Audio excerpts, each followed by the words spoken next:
Hello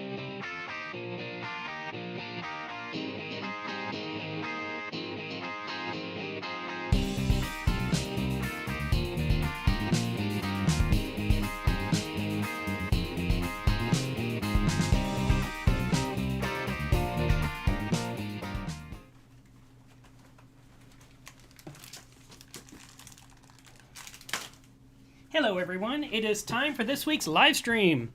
I have been sick and traveling, and so anyway, this channel is sponsored to you by Fritz. I appreciate their support. This is the new Coral magazine that's about to go to press. If you are not a subscriber, I'm going to encourage you to subscribe today. Do it now while you're thinking about it, because if you miss this window, if you don't pay now, it's only $39 for a full year. If you don't buy it now, you're not going to get this issue, and you'll be thinking, well, I bought it, like, I don't know, June 12th. And you're like, why have I still not gotten it? It's like, because you didn't get it before the deadline. So it's really important that you get this magazine now, right now. Think about it, do it, use that link, save a couple of dollars, and get your subscription. You'll get 6 printed copies. You'll get the digital edition that goes all the way back to something like 2014. So you can really get caught up on all your reading that you've missed all this time. All right. And quick reminder that I do consultation services. If you need one-on-one help, I offer that to you. You contact me directly through my website. I offer this for a 1-hour video consultation. It's $125. And here I am, y'all. I'm alive. I'm a little breathless. I tried to run away during the intro and grab something. And, well, that's what happens. So, anyway, you can see I have some corals up there. And there is, let's see, this hand. There's room on the wall for the next one. Way up there. That's going to be number 5. I've been working on this for some time. So, hey, Santana. What do you mean about time? Sorry. There may be some coughing. I have been dealing with COVID since I got home from my trip, and because of that, I have just not been on YouTube at all. I have literally been choosing to do only the absolute essentials. What do I have to do today, and nothing else. So, let's get into our topics. A lot's been going on. I know that you guys have been wondering where I am, asking how I'm doing, and so forth. And just to sum it up, I'm getting better. I'm not there yet, but, it is what it is. I am just very glad that I've been able to get Coral Magazine done, despite COVID, because that, there's that train never stops, and you have to have it ready for the print, and it's a team effort, and my part is critical to making it happen. And while if I just were to vanish, could they step in and take over? Of course they could, but they'd struggle. And so I did a lot right before my trip to Germany. And I basically built the magazine of all the articles we'd use and then gave it to all the editors, and then I left. Said, clean it all up. So I've got, 1,000 pictures and videos, and I know what it's like when you go to a family's house and they just put you through the entire trip they went on. I don't want to do that to you. I'd rather not. I'd rather just go ahead and show you some key things. And so what I thought I'd do is just share off my iPad what I saw, maybe some stuff, and then hopefully, now that the magazine's about to go to print, I'll have some free time. I can tackle some projects that always get put on hold when Coral dominates my time. And so I'd like to get some videos out. I'd like to, do one about Interzoo, do one about the Basel Zoo, do one about Jungfrau, which was the glacier I went to visit while I was in Switzerland. But so here, we'll just start off with, no, I don't even know. I'll just put it on the screen and we'll see what happens. And then we're going to talk about a lot of things today. So I hope that you're looking forward to a good show, and I hope that I don't cough too incessantly into the microphone. The switch is where? Here it is. Okay, so here's my iPad. And so when I flew in, I had to get a new suitcase. And I went ahead and I put some labels on it because I figured I would never, ever recognize my own brand new suitcase with all the other ones because I'm so used to my giant orange one. So this one looked purple, but depending on the angle, it really wasn't that purple. But I'll tell you, I put that Siche tag on there on purpose because it's the only one that would fit in that little narrow space. All my other stickers were too big. And in the end, when I could not find my suitcase at all, magically I saw the little sea chase sticker. So tell Jason that it worked. That was helpful. And I went to Germany. I went to Nuremberg for Interzoo. So I took a few pictures out of the train. The train's very nice there. This is a solar power, solar farm. Let's make sure. Are we getting audio from that? No. Okay, good. And there was a lot of these solar farms out there along the side of the highway, or the train path. This was the train station that I had to sit at for 2 hours. Oh God, I keep coughing. The train station is in Nuremberg. So what happened was the flight went really well. And from the flight, I then continued via train for like, I don't know, a couple hours to get to this spot here to meet with my group. But my group wasn't available for 2 more hours. So I had to hang out in that building and drink coffee. It was really rough. And DB, because I didn't know what it stood for, was Deutsche Bahn, which is their train system. So I went looking around at different things. Look, Kinder! I was like, oh, I hadn't heard of this one. Some kind of an ice cream. I don't know. I liked that they had a train display in the train station. That was pretty cool. So you can kind of see this diorama. It's pretty nice. All right. And there's my ginormous cup of coffee. Look at that normal cup of coffee in the background. It was hilarious. All right. That's boring stuff. Let me get you to something good. Here's Stefan in the yellow. He is my boss at Coral Magazine. And then this other couple here, of course, their names elude me at this moment. Mike and his wife are freshwater, freshwater farmers. They have a ton of fish. They sell fish to people in the U.S. So they were going to their first Interzoo. And we stayed at this nice little place. This is where we stayed for a couple of nights. And, just a view of the streets there, what it's like. And then this is the Interzoo building. So it's a massive building. And this right here, this grid, is all the booths. So many booths. It was just crazy how big it was. Let me fix this. It's bothering me. Yeah, I want to be centered. That's terrible. Oh, come on, cooperate. I hate doing it through the computer, so I want to pick up the camera and just grab it, Okay, sorry. Oh my God, Mark. Come on. It's like I forgot everything I was doing. All right, here we go. So right there, that is 14 different buildings total. And each one was filled with booths. And the booths were immense. So if you have never been to Interzoo, you're going to get a little peek into what it's like. Here is just one booth for Sarah.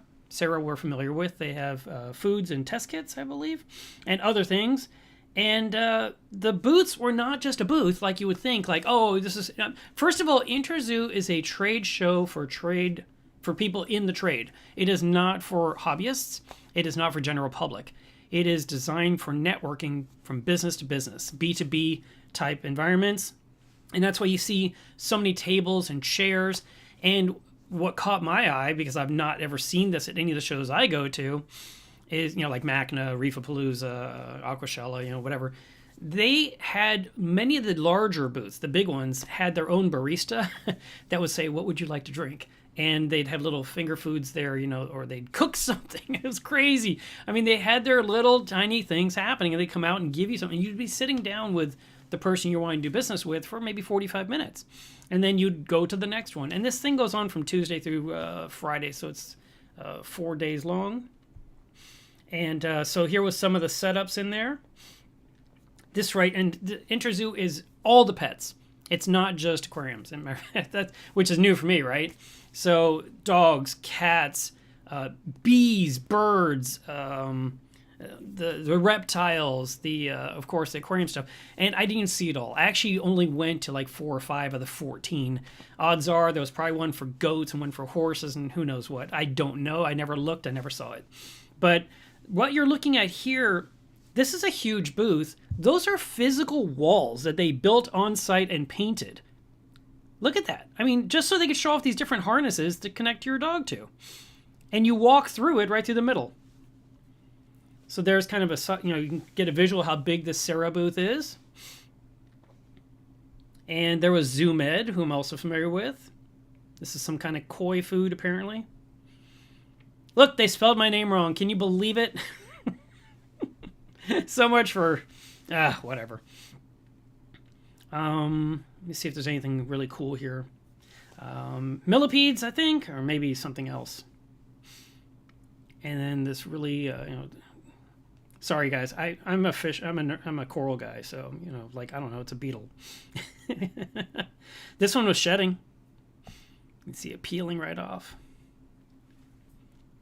Okay, let's see if I can get you to something more interesting. I took a ton of pictures. I was going to do it in case anything came in useful later on. Here was a display. It was a very lengthy display. I would say probably, man, I feel like that was maybe 10 feet long, but pretty narrow. I took a few pictures in case we needed something for Amazonas. The sister magazine of Coral Magazine. Some of you guys that are into planted tanks are probably like, oh my God, stop going so fast. Here's another ginormous booth. Aqua United. Oh, duh. Aqua United. So I think that's sort of like a parent company, and inside is Tropic Marin. Tropic Marin, as you know, is one of the advertisers for the back of Coral Magazine, if you're a subscriber. And we hung out in that booth for a long time. I kind of wanted to get one of their little end tables. This was kind of neat. So here's a wall, but inside the wall was tanks hidden inside. So these are actually living corals in these different display... the way it's designed, the way it looks. So it looks like a lab with corals in test tubes and stuff, and beakers. I thought that was pretty neat. Oh yeah, by the way, here, look at this. That's something new that's coming out soon. I saw it. It's real. It's an ICP analysis that Tropic Marin will be offering soon. Let's see. And then they've got this new set of additives that does different in groups. So you're not buying just one trace element, you're getting like the groups of trace elements. So that's kind of neat. I'm sure there's going to be a lot of news about that coming up soon. Flipper was there as well, but I couldn't find the owner of Flipper. I just kept missing him. But they were displaying a lot of their new products on the market. Their new stuff, and of course the things that everyone's familiar with, like their cleaning magnets. And then check this out. So this is really cool. That coral right there was in the last issue of Coral Magazine. It was featured in the magazine. That is the actual coral that was featured in the magazine, taken by Dr. Samuel Nietzscher, who wrote the article about this coral and other things. And I'm sorry, I'm drawing a blank at this moment because I'm so immersed in this issue. But I was like, I'm looking at it, and then they say, have you met Sam? Like, Sam Nietzscher, I know that name from Coral. And I was like, oh my God, I'm meeting one of the authors of a recent article. And he's like, that's my coral. That was in my article. I was like, that's crazy. So I thought that was really cool. Just, running into something like that. There's the coral. So there it is, talking about the immune systems of corals. I think the article was talking about if I remember correctly, he was trying to test different theories of how to make corals more robust against the warming ocean waters. How can we make them more bulletproof? And so to prevent themselves from getting disease from bleaching and from dying off. So that was really, really neat to come across that. All right, let's see what else we got here. Cookies that are privately labeled. Pretty neat. Let me see here. Okay, here's another display. I mean, look at this. This is just the side of a booth. Nothing going on. Purely visual, just aesthetics. Super tall. I mean, I wish there was a person in there for a sense of scale. And they had these little jars over here of the different types of food products they have for their pets. And I thought it's so pretty. I mean, this could be in my house. I'd love it. Of course, I'm jealous because I don't have a fireplace. And then here's an interesting design of water bowls for your dog, for your dog to drink from. And let's see, what else do we got? I mean, look at that. I mean, it's just such a crazy thing compared to the shows I normally see. Oh, I love this with the zoo, with the scenery in the background. I thought that was super neat. I was wondering if Benepets had a new side company I wasn't aware of called Benabone. And okay, so this is interesting. There was lots of dogs walking around, but throughout Germany and Switzerland, I was intrigued by the fact that people don't treat their dogs the way I see people treat their dogs in America. And I was a little taken aback. I mean, people had a dog, but it was just like their dog, like their briefcase. It was just so strange. And I'll just give you an example. One lady walking down a city street with her dog accidentally stepped on the paw of the dog, and the dog yelped, and she just kind of pulled on the leash to like make the dog move over. Didn't apologize to the dog at all, and didn't check to make sure the paw was okay. Man, if I step on Jack's paw accidentally, I'm like, oh, I'm mortified. I've hurt my best friend, you know? And I saw that repeatedly where people just kind of had the dog, but they never paid attention to them. They just came with. It was their little companion on the side. It's sort of like, you know, when you play an RPG game and you have a little asset next to you. You don't care about it, but it's there and it's supposed to help you. That's what it seemed like. And I was like, and you didn't see them stop to pet them. You didn't see other people having conversations and looking down at their dog and maybe discussing how great their dog was or pretty their dog was or what's the dog's name. It was just this thing they had with them. And I was just kind of like, wow, is that a European thing? Am I just coming across some really weird people? I don't know. But, I mean, I'm a dog lover. And if I see someone walk by with a dog, I just want to go hug it and pet it and talk to it. Because I think they're awesome. Food displays for all the different kinds of foods for your pets were on, you know, just show off. This was a type of bird feeder that you could hang up using coconuts. Here was a thing you could put around your property for bees to attract them or to give them homes. I thought this was kind of cool.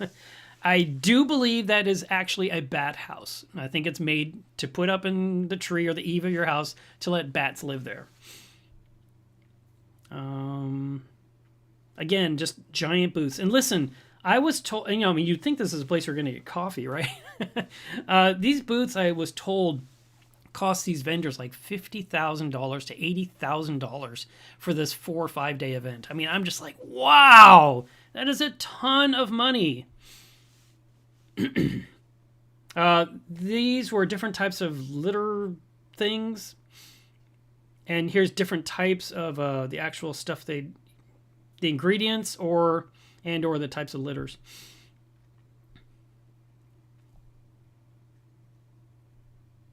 Okay, see this right here?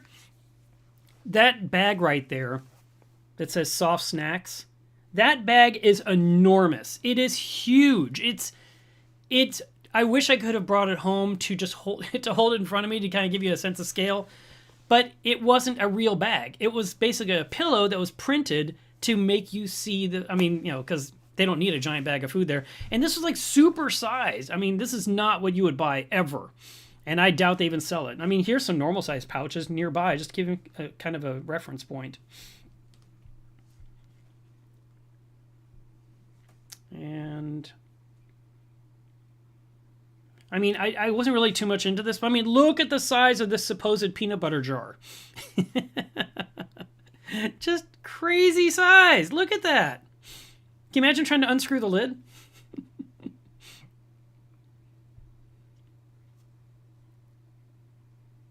There's that thing I told you about the walls at the beginning. I got it from the other side. I kind of hung around here for a while Stefan was talking. There's San Francisco Bay brand. You're familiar with that. A lot of us use their foods. So I went to talk with them for a little bit. This is Drew King. I believe he's one of the family owners of the company. Thought that was kind of neat.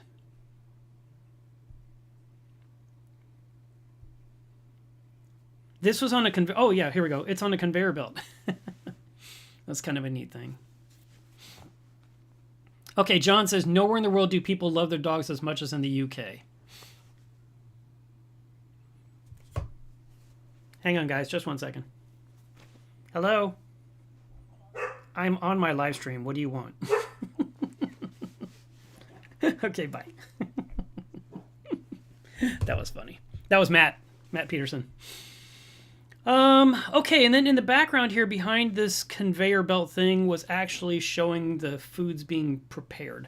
And you're going to see some other pictures of how they make these foods, which I thought was kind of neat. You could basically buy your own machine. And this is kind of neat. It's a gondola. Clearly, this is a Swiss-based place, but I don't know what they're selling. It says Rolly Pet, but I don't know what that is. Wait, what's it say there? Wild bird nutrition. All right, so maybe it's only for bird foods. Look at the size of those cowbells.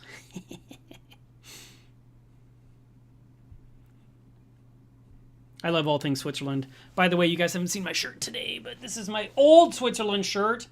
And these are all a bunch of cows, and then there's one crazy cow right here. And it says, Switzerland is so different. And I've had this shirt forever, and I desperately wanted to get a new one because mine is so old and, falling apart. And no luck. I could not find one fun touristy t-shirt during my trip. Kind of disappointed about that. Shago, the heater company. And then I ran into Romain, who used to work at Perdibio. And he, during all the COVID ramifications and everything, he got laid off. And I was like, oh, man. And as I'm walking past this booth, I hear a voice say, Mark? And I turn around, and it's him! He's working with this company here that makes a type of dog food that they basically cook.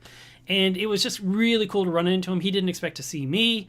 I didn't expect to see him. And so it made the world feel a little bit smaller, which I really liked. And so we got to talk for a few minutes, which was fun. Here's another planted exhibit.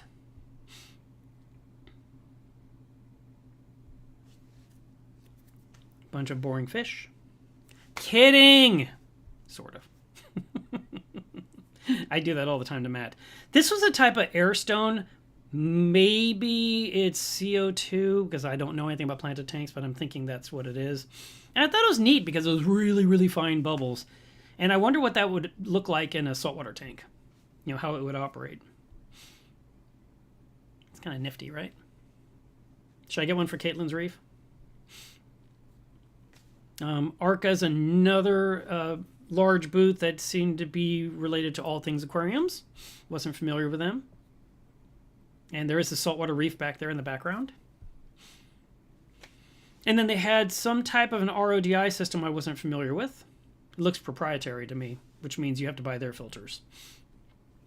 And I always liked it when you see vehicles being brought in. It kind of helps you realize how big the booth is. And that was their little coffee station. Royal Nature is a company that I became familiar with a few years ago. They have been trying to come into the U.S., but I don't know if it's taken hold or not. I don't recall. And so they have a variety of different additives, test kits, and I would think these are buckets of salt. And then I really loved this booth. I just thought it was super pretty, super clean. And I mean, they only displayed, like 15 aquariums, but they're all nano tanks. And I don't know if any of them would work really well for saltwater, but I just thought they were super cool. And then just the backdrop alone with all the ideas or the examples, I thought was really, really interesting. Look how clean that looks. You don't even want to get it dirty. And that's with the lid opened up so you can see the light that would shine down. I kind of like these orbs, I think they're neat. There's ocean nutrition. This is the very first food I ever used, Formula One pellet. And I learned the hard way because I bought a jar and came home and peeled off that protective inner label. And inside the pellets were ginormous and I had clownfish with little mouths. Like, what? So I took it back to the fish store and he says, I can't take this back. I'm like, yes, you can. I said, I cannot possibly use this. It's too big. And I said, just use it to feed your fish here in the store and give me a jar of the small pellet. I didn't know there was different sizes. So he did. He was not happy with me. But what was I supposed to do with giant pellet? Put it through a blender? So, yeah. And then Formula 2, of course, is the herbivore version. And I've used both of those for a long time. And then this is... Oh, this was different ways for water testing.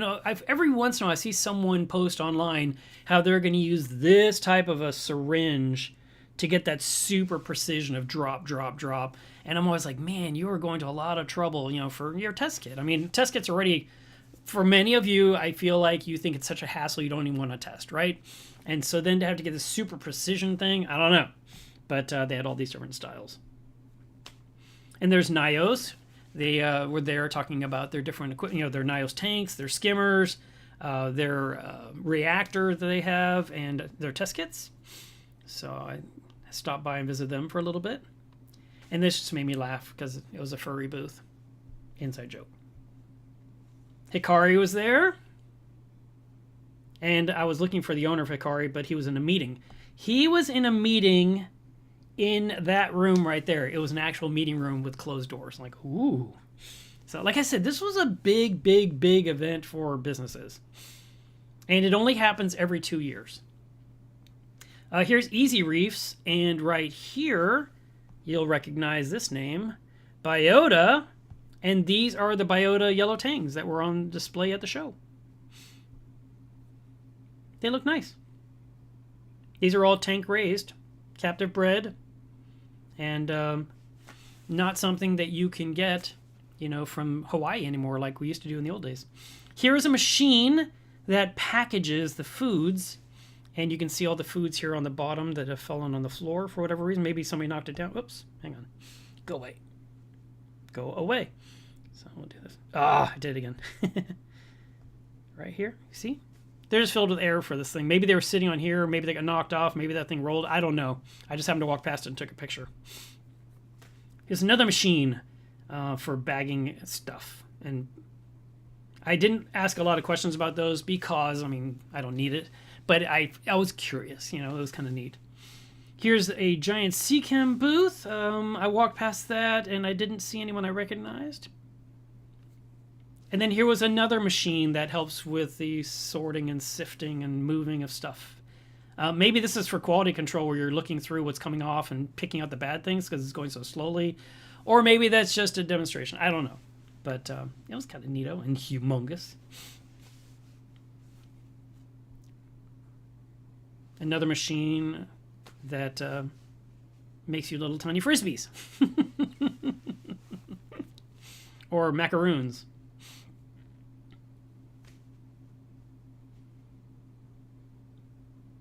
If you're wanting to start a business and you need a giant machine, you can find it there.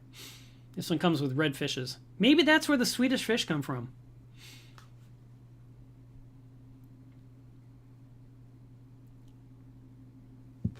Blau Aquaristic was there. It was a company I wasn't familiar with. And then this is the people at... why can't I think of their name? Oh, no, I'm wrong. This was a importer of corals. Let's see if I've got their booth on here. Nope, I don't. Okay, so I think this is Indonesia, and they were just showing an example of all the different corals that they can bring in. And so they were showing them at the show, some of their livestock.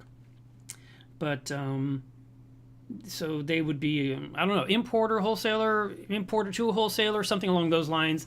I just said, oh, that's really neat, and I looked at it and enjoyed it, and it was nice to see a reef tank. And it was a big one, too. That's no small tank. Look at the size of the flipper there. That gives you a little bit of sense of scale, and you can see the lights on top, and the size of that clam on the left, as well as the cleaner shrimp. So, there you go, sense of scale. There's a nice coal tang in there, some wrasses, some angelfish, sailfin tang, alveopora, more clams. Nice display. Oh, I have video. Nice.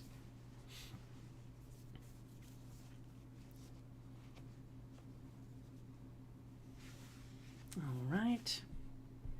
And then here's a ginormous skimmer. Kind of reminds me of the ones we see from My Reef Creations, MRC. Fauna Marin. I did stay on topic most of the time, guys. And then I got over to Aquaforest, and I hung out with them for a little while. That was fun. They had this booth set up. It was a ton of torches, and my filter really didn't help pull out all the blue, but I tried. So mushrooms, torches, and this thing that I thought was really cool, but I didn't recognize what it was. So I took a couple different pictures to maybe find out what it is later.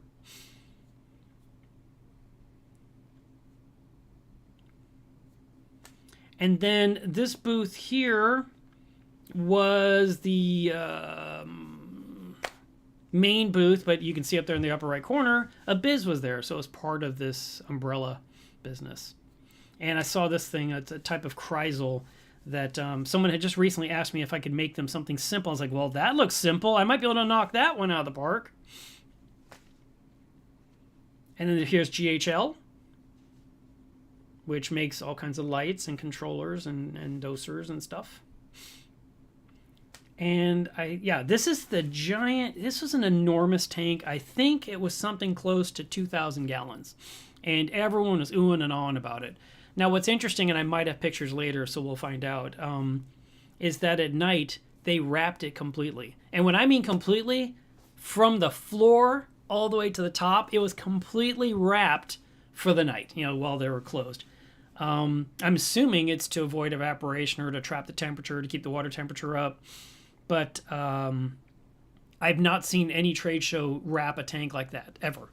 It's always been super, like maybe they put a cover on top to keep people's hands out. That's about it. But this was completely wrapped as it was getting ready for shipping. Then the next day, the whole tank was there again. And it was made with like 2¼ inch acrylic. So this is being displayed by a company that makes tanks. And it was a beautiful, everyone took pictures of this display. And this was the backside. This is the sump system behind it. And it was very interesting. So it has multiple Abyss pumps on there. It's got UV. It had some kind of a double CO2 system on there. Oh, here's the 2 Abyss pumps if you're looking close. Sorry. If you look closely, right there's 1, 2. And you can see the 3 drivers right here in the dead center. And I don't know what this is besides, a power center. The drain system for the external overflow box. Oh, there's the Abyss. And look, there's a Senai in there too. So they're measuring something. That's the thickness of the acrylic. And then there's probably 40 pictures of me here. Yeah, there is. Because Kevin Erickson took that for me. I need to delete them. Then I grabbed the big Abyss pump. Everyone always takes a picture of them holding this thing up. And I was like, no, I'm going to do something different. So there's like 15 pictures of me holding this above my head. I need to clean up my photos, obviously. But I have never seen a double bubble counter on a single CO2 tank. Seache was there. I finally found their booth in the back. And look at that little coffee table. It's an actual tank. Where you can see from above and the sides. That's kind of cool, huh? See, that's the beauty of LED technology. You can actually have, really thin light strips inside a table where, if we had to put T5s or you had to put metal halide or something like that, you couldn't pull this off. So that's something really neat that happened only in these recent years. And as I was looking through their booth at some of the new stuff, I noticed not only do they, they have had the Shark Pro. And before that, originally it was the Shark, which is an in-tank filter. But now they've made a version of the Shark Pro that's a protein skimmer. And I think I have a photograph of that. Here's another food booth for Artemia coral. There it is. There's the skimmer as I was talking about. See, they look like the Shark Pro in the middle. But now on the left and on the right, they have one that actually skims. The Shark Skimmer. So, oh yeah, the floating anemone. That's why I filmed this. It was just loose. Didn't feel like holding on. Just wanted to drift around the tank and kind of see what the neighbors were doing. These were all in the Seache booth also. There's an example set up of how a fish store could display all the Seache equipment. Very nice. And look at the dates at the top. Started in 1974, it looks like. I think it's older for some reason. I don't know why. This is another nice display with a fountain in the middle. A little pond type thing.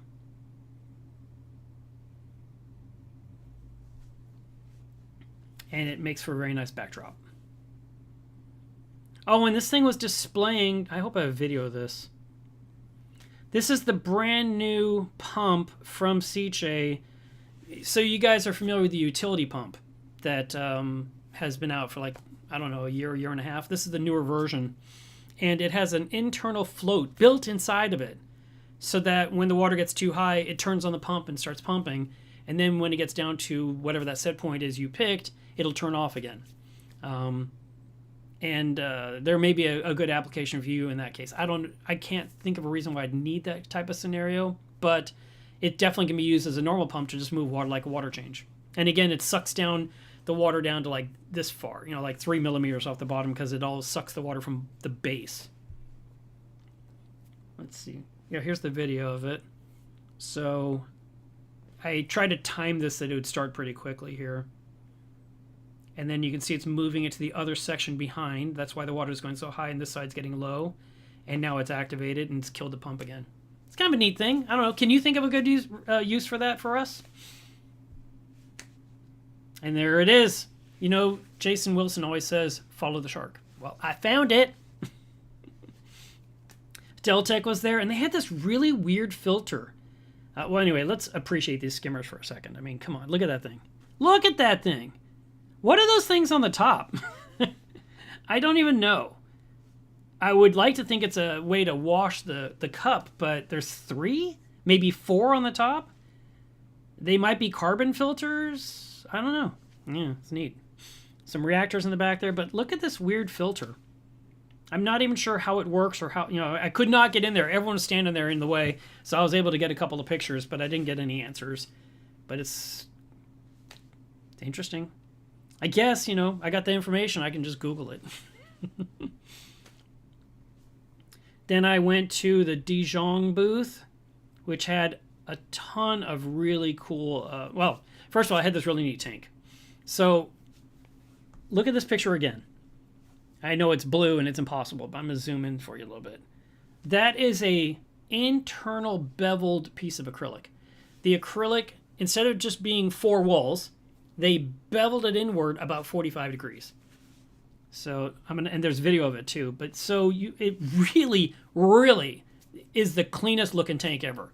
It's just stunning. I don't know that I would ever try to make one like that, but it's cool. I mean, when you think about it, if you're working in the tank and you got water in your arms, it won't sit on the rim or run down the front as much as it would probably roll back into the tank. And it's a really nice, this is a big frag tank, probably 4 feet by 4 feet.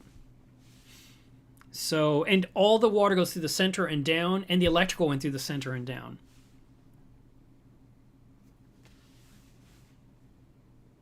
I mean, that is clean.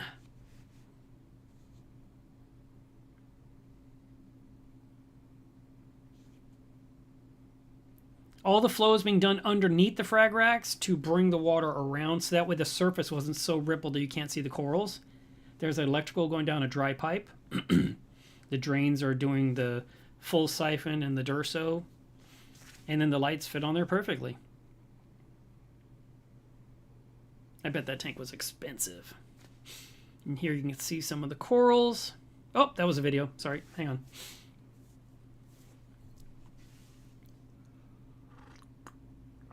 I just realized if I keep going at this pace, we literally will not be able to do all of the things I want to talk about today.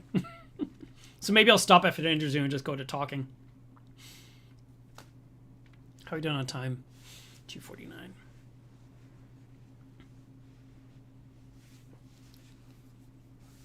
So I'm using a filter to kind of get rid of some of the blue here. Even some clams. So all these corals would be tank raised or tank farmed from Dijon.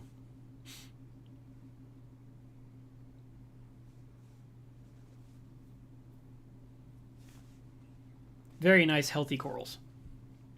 And then they had all of these displays. Now, here was the one problem. I really wanted to show all of that in my pictures, but there's a ton of reflections in the room. So, but if you were to kind of, I'll just zoom in first, but there is some closer pictures, but you can see there's dividers in here to separate the various ones. And it shows where the different fish are from. So there's Biota on the right, Basel Aquarium in the middle, and the Dijon Marine Life on the left.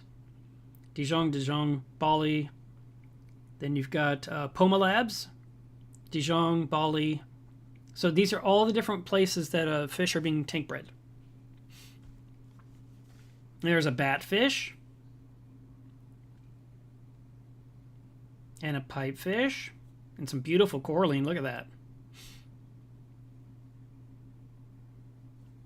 And some bengais, baby bengais. That's me in the background. I guess the background was mirror. Or no, maybe it's just reflection off the glass. Got some royal grammas, and I don't know what the ones are above it. And some angels. More pipefish. More angels. Look, there's the conspics. I just asked on the Milo's Reef page last night, have you ever considered keeping a conspiculatus? I think they're so pretty. I mean, I know they're not the most vivid fish in the world. Their body is gray, their face is yellow, but they're just giants. And I only get to see them at the Dallas World Aquarium in a 1,200 or 1,500 gallon tank, and there's like 4 or 5 in there. And on the bottom, there's like a few Micromusa, which I would normally say acan. So if John is watching this, he's going to appreciate that. And I've always wanted to have them, but I don't think that the conspiculatus is reef safe, but there are certain corals they don't care about. There's the batfish again. That's a juvenile, by the way. They don't look like that when they get bigger. They get way bigger, but they lose that look. I think the edges no longer glow, if I remember correctly. And of course, there's some clownfish and some fancy clownfish too over there on the left. A little bit fancy. And some yellow tangs from Biota.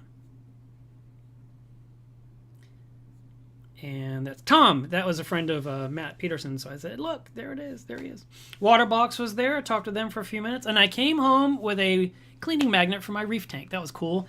While I was looking at it, I was like, oh, that's interesting. She says, would you like one? I was like, yes, because I know cleaning magnets for 3/4 inch glass are not cheap.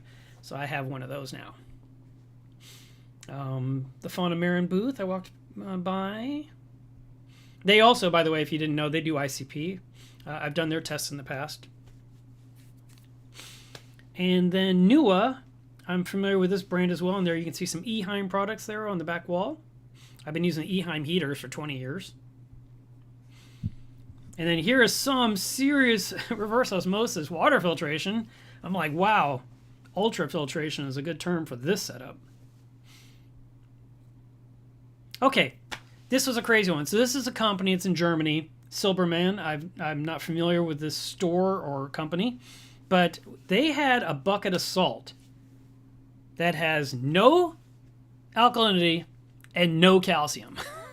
I'm like, what? So and you see right at the top, it says 0 DKH, 0 calcium. So if you are trying to correct your water and can't get, like every time you mix it, the calcium is way too high, or the alkalinity is just off the charts because of what's coming out of the pipes, into your home, this could be the salt you need to use. I'm just like, I can't believe this is even a thing. I'd never heard of it. I was really shocked. So, and it says corrector salts, which means salt correction. So it's literally one that will give you other parts, but it will not give you those two in an environment where the numbers are just too darn high. And I can't believe they have buckets of this stuff. And it's like, what? This right here, strollers to put your dog in. I don't understand. I'm sorry, I'm not trying to be a jerk here, but you take your dog for a walk. Why would you put your dog into the stroller so they don't walk? What? I don't know. I don't get it. Tunzi had a big booth. It was huge with a divider wall of those signs with stuff on the other side. So I got to run into Roger and talk with him and see some of the gear they had on display at the show. Tunzi is German-based, so it made sense they'd be there at the show, of course. And Two Little Fishies was there. And look at Julian. Look how fancy he is. I was like, you're wearing a suit? And he said, always at Interzoo. And I was not wearing a suit. So, and by the way, not only did this booth have things to drink, they had the fancy stuff. So we had some nice wine, we had some nice cheese, there was some little heated sliders, so that was nice. And you guys saw, this is at night. So when the show was over, the partying begins, and music was blaring, and it would be like 100 people jammed into a booth, and they're all just drinking and eating and having a good time. So I just kind of walked around, took a couple of pictures while people were out of the way. Another giant booth. And here you can see where they're serving beer on demand. I mean, look at that. They were just ready with all the foods in the background and everything. And everyone's just, I mean, you're kind of getting your dinner. So here's a Deltec sump with some Deltec gear in it and the roller mat on the far right. It was a very nice clean setup. And if you look on the left, that's the top off box. It's a really nice design. Pretty. Oh, look, there's even an integrated UV there in the front, right there, so that the water's flowing right over it via the sump instead of having to have it in a UV jacket. And the plumbing's super simple. I mean, it's in, it's out.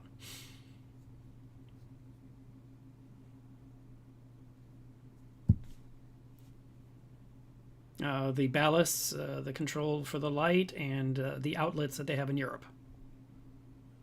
And then I was joking, I need this for when I roughhouse with Jack.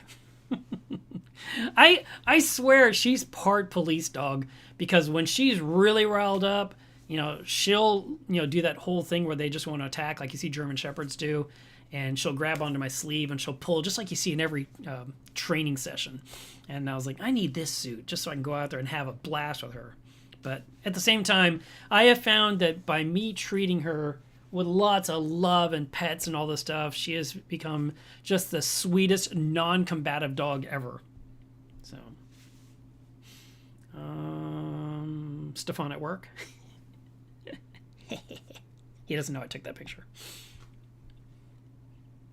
The cookies that I mentioned earlier. Okay, Aquarium Munster makes this emergency silicone that works underwater. I feel like every person needs to have one of these. I need to get my hands on some myself, because if your tank leaks, you can literally push this in the tank and squeeze that trigger down, I think, and just fill the joint and stop the leak. I'm like, that's amazing. And I don't think it costs a lot. So this says Unterwasserkleber, which means underwater glue. And this is going to be way better than that thing that everyone always talks about where you slap on the outside of the tank. That never works on a reef tank that's busted, I'm telling you. I couldn't get it to work on a pipe that was dripping. I literally wrapped the pipe repeatedly, and the water came out the side. I'm like, wow. It didn't stop the drip at all. It's a drip. It's not even like a gusher, So there's two versions. The one on the top apparently is this one here. I was talking with Lou about this one, and I think he said the other one was the better one. And then here's just a typical European look. This is in Germany. This is in a town called Fürth, F-U-R-T-H. And so we went there for breakfast. It was a really nice little place. And I love this license plate. Well, it turns out that's not what that is. The FU is all the cars from Fürth. And then the rest of the letters and numbers are whatever. Because there was a lot of FU cars everywhere. But there was other cars with other letters, on the front part of the plate. But that just made me laugh. Okay, Lowenbrow. I grabbed a picture of that because I actually have had my entire life a Lowenbrow set. It's a wagon with the barrels of beer, and then the horses on the front. There's I think 4 horses and a couple of guys in the lederhosen that are holding the reins. And it's this thing that's like a display 4 feet long. And I got it as a child. I hauled it to Switzerland. It was in my grandmother's house forever under a glass display box where it was nice and protected. I eventually brought it back to America. It was in the one of the bedrooms, and now it's currently kind of put away. But I want to put it somewhere. I might just need to build a shelf out in the studio and stick it out there because it's a really nice relic from my life, and it's been with me forever. So, Prodibio. So, I've been using Prodibio for probably, I mentioned it often, but maybe you don't know, probably 13 years. I think I started using it in 2011 on the 400 gallon. And it's always been in a white clamshell type box. This is a new packaging that they came out with, I would say last fall. It's not, like 2024, it's probably 2023. And this type of packaging is all cardboard. So number one, you don't have the plastic box that's going in the trash that's going to the landfills. It's more environmentally friendly. And they said that with this packaging, with the way the vials are inside this cardboard, there's like a, what do you call it? Like an accordion type effect to where the vials are even less likely to break. Now, I've been selling Perdibio for my shop on Miller's Reef for the last few years, and I still have the original kind, but I'm going to be swapping it out with a new type. So when you order some from me for my website, you'll be getting this kind. And so here you can kind of see how it's wrapped inside. And this is the standard vial. And then these are the Pro vials. So you can see it's a little bit bigger. And there's Stefan looking at it. And there is Nicholas, who is the president of Perdibio and a friend of mine. He was totally surprised when I showed up in his booth, which was awesome. And they do Perdibio for freshwater, and I think now they have Perdibio stuff for like dogs and cats, some kind of food probably. Then this was some giant live streaming booth that different companies could use apparently. It was sort of like their TV for what's going on at the event. And it was humongous. So I hung out in there for a while. And this booth, I had to do a panoramic. This one booth is about the harnesses you put around your dog that you put the leash on. This booth was an $80,000 booth. It is crazy long. Like I said, this is a panoramic, so let me just do this. Remember, this is straight, but panoramic makes it look like this weird bow shape. This is all one company booth. And last Interzoo, they had a harness covered in diamonds that was $50,000. Now, it was on display. They don't sell at the show because it's just peer-to-peer, business to business. But it was a $50,000 harness inside the $80,000 booth. Just crazy money being spent for this show. This is a picture of some guys that Stefan knew. So I grabbed that for him. Here's another sump set up. Kind of looks like a... Well, I see Octo. I'm not sure who makes this sump, though. Is that an Octo sump? And then here we're out in the city, so apparently I'm done there. We did some traveling. I'm on a train. I used Google Maps a couple times to figure out where I was going, because I was then leaving from Interzoo and going all the way down to... Whoops. Well, can't see it because I covered it up. But I was going to Interlaken. So this was a 4-hour trip, basically. Well, it says 8. I was trying different things. So there's... when we went to dinner, some beautiful structures there.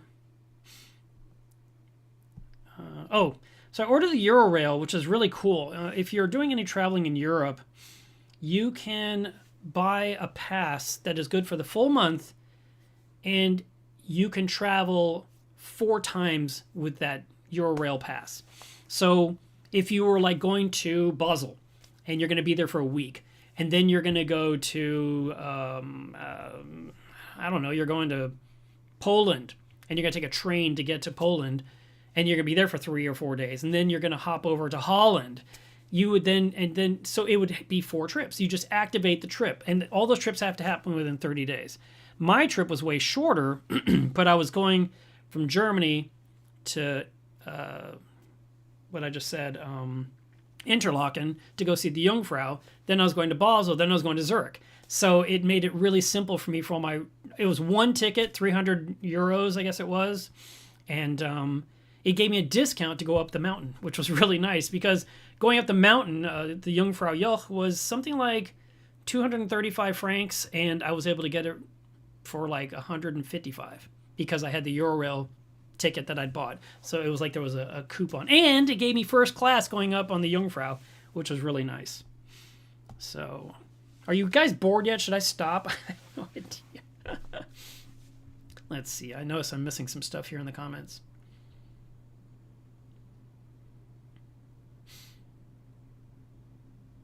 Okay. The countryside there is so beautiful and green and lush. And I know there's parts of America that are nice and pretty and green, but there's just something about Europe that just always makes me happy. I've always loved Switzerland. This right here is footage going to Switzerland. I'm still in Germany at the moment. And it's funny because you see these moments where the view is perfect. You pull out your camera and everything gets in the way. So I was like, forget it. I'll just do video. But I will try to make some nice videos. Let's see, what else do we got?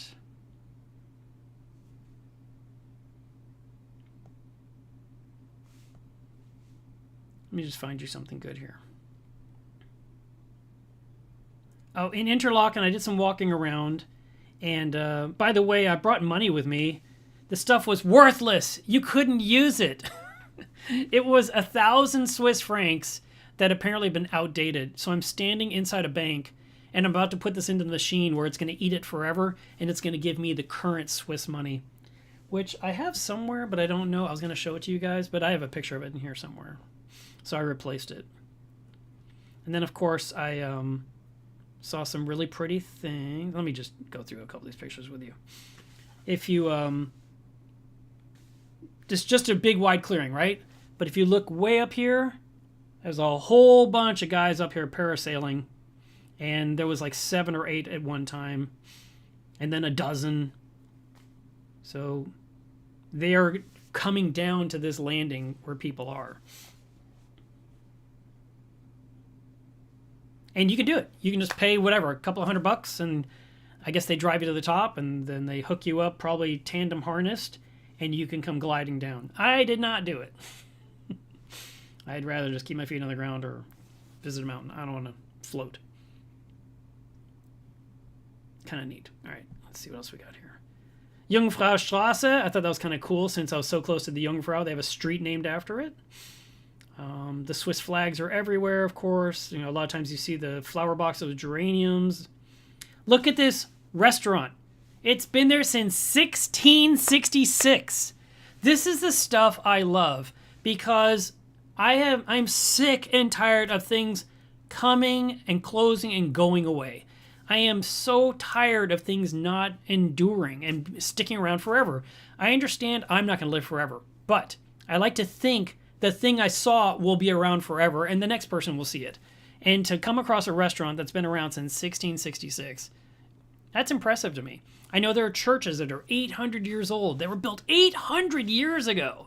It's amazing to me.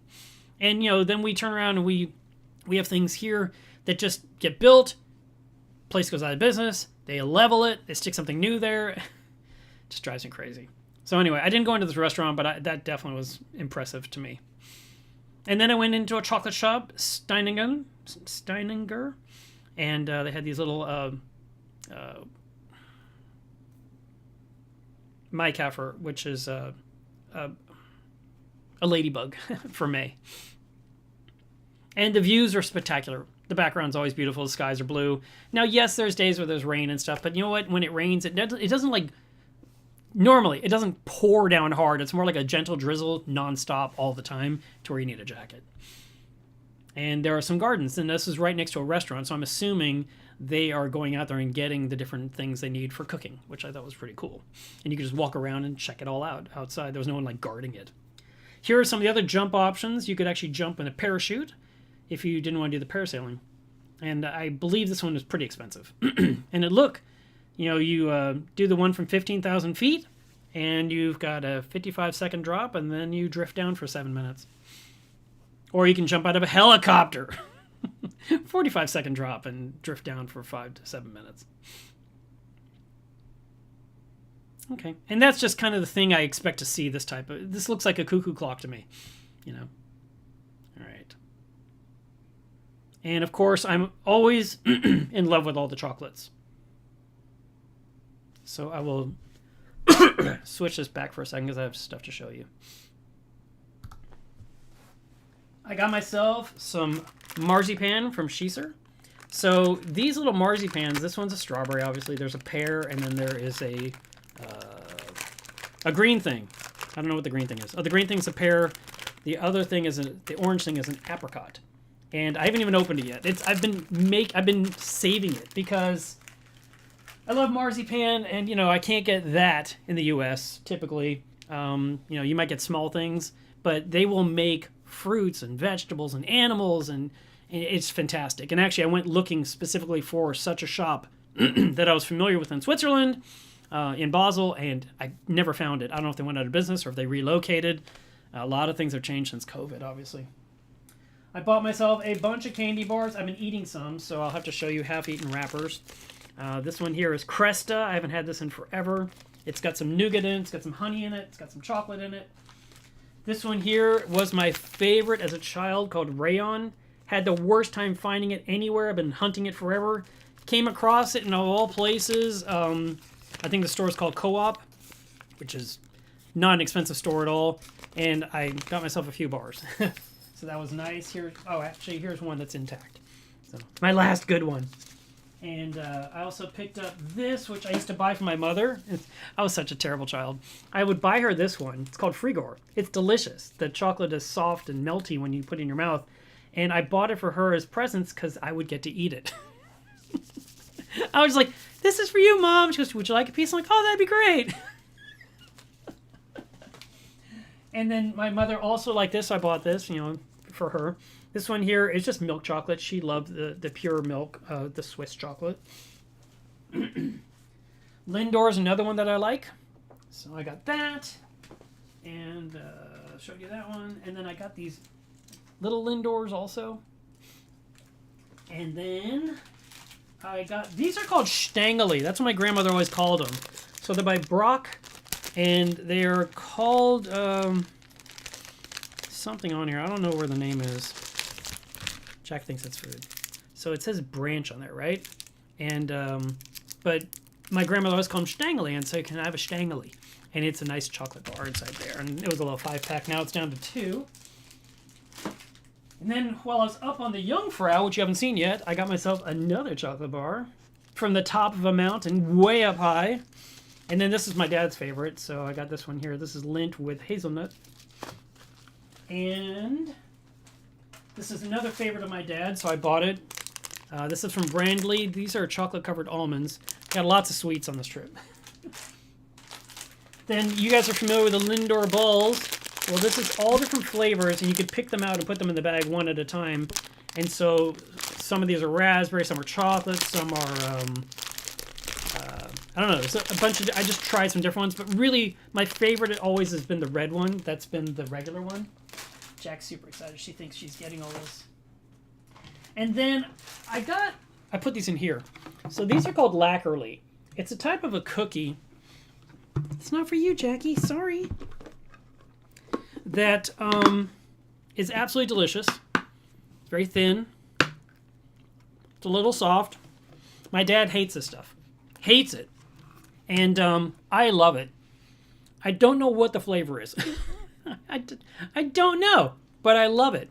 And you can buy, there's actually in Basel, you go to a shop that sells Basler Lackerly in giant bags. So I bought one big bag. I should have bought 50 because I love this stuff. And there is a way to make it myself, and I'm going to try because I like it that much. But here's the thing. You put it in a container like this so it won't turn hard. That's why my dad hated it, because it would turn hard, and he says he would break a tooth trying to eat it. And the rule is, when you put these in the container, you take a slice of apple and you put it inside the container, and they all stay nice and soft and slightly moist. Oh, anyway. Lackerly is amazing. I wish I could tell you more about what it tastes like, but I have no idea. Jack thinks it smells delicious. All right, here. Enjoy. That's the only piece you're getting from me, Jack. Bought myself some honey. I love this type of honey that's thick like butter. It's my favorite kind. I got this as a gift from Dijon Marine Life. And it is Stroopwafels, which you've probably seen or are familiar with. So it's a type of cookie. Goes well with a cup of coffee. That was a nice present. I got this as a present from Paul Lee, who's a watcher of this channel. So this is a crazy story. This is a little bottle of liquor. It says it's 375 milliliters. And this is made from something called goldenberry. I have no idea what goldenberry is. Never heard of it in my life. But while we were at breakfast, on our plate was some different things, and there was like this flower that to me looked like a bougainvillea flower. And the person that was from that was with our group from America, he says, "What is this?" And I was like, "Ah, it's a flower." And he goes, "No, I think there's more." And he peeled open what looked like dried leaves, and inside was this weird little berry. And so we each of us had one. So we took a bite, and I was like, huh, what is that? It kind of tastes a little bit like an orange, but not really. It's not a cherry. And we were like, what the heck is this thing? And then the next day I get given a bottle that's a liquor made from the exact berry I've never seen in my life. So I'm looking forward to trying this out and seeing what it's like, Paul. I'm glad the TSA didn't take it away from me. While I was in Switzerland, I desperately wanted to buy a bottle of this. So this is Basler Diebli. It's a very specific Kirsch that's made for Basel. And I bought, you can see there's this much left. It's almost gone. I use this when I make my Linzer torta. I'm the only person in my family that bakes that. You need 3.5 tablespoons. This is actually many years old because I only make a couple a year, basically. And I was down to the end. I was like, I need another bottle. While I was in Basel, this store was closed on Sunday. I was like, ah! And Monday, I had to take a train to Zurich to fly home. So I couldn't get there in time. But while I was at the Bahnhof, which is the train station, to go, I found a different type of Kirsch. It's a cuter bottle. And I was kind of like, but it's too small. But it's Basler Bitter Kirsch, which is the good Kirsch as well. You can buy Kirsch, which is a cherry brandy, and there's some that just taste like paint thinner. You need a good one if you're going to put it in a dessert. And so I'm a little bit bummed that I couldn't get that one. That's really what I wanted. And, I had one friend say, why didn't you get two? Well, the problem is I was going through TSA with 2 bottles of liquor, and you're only allowed 1 bottle. And I was thinking, this is already pushing it. I would have loved to have got like a couple of these or 3 of these and had this thing here. I definitely wasn't going to have TSA take this away because I hadn't even tasted it. And I couldn't open it while traveling because then it would leak all over my luggage. So anyway, that's all I got to come home. I guess I just have to go back to Switzerland again if I want to get more Kirsch from the official town where I want it from. All right. Now, I did promise you guys some Jungfrau stuff, so I do want to show you some of that. Oh, the coffee mug. You're right. Hang on, Andrea. I'll be right back.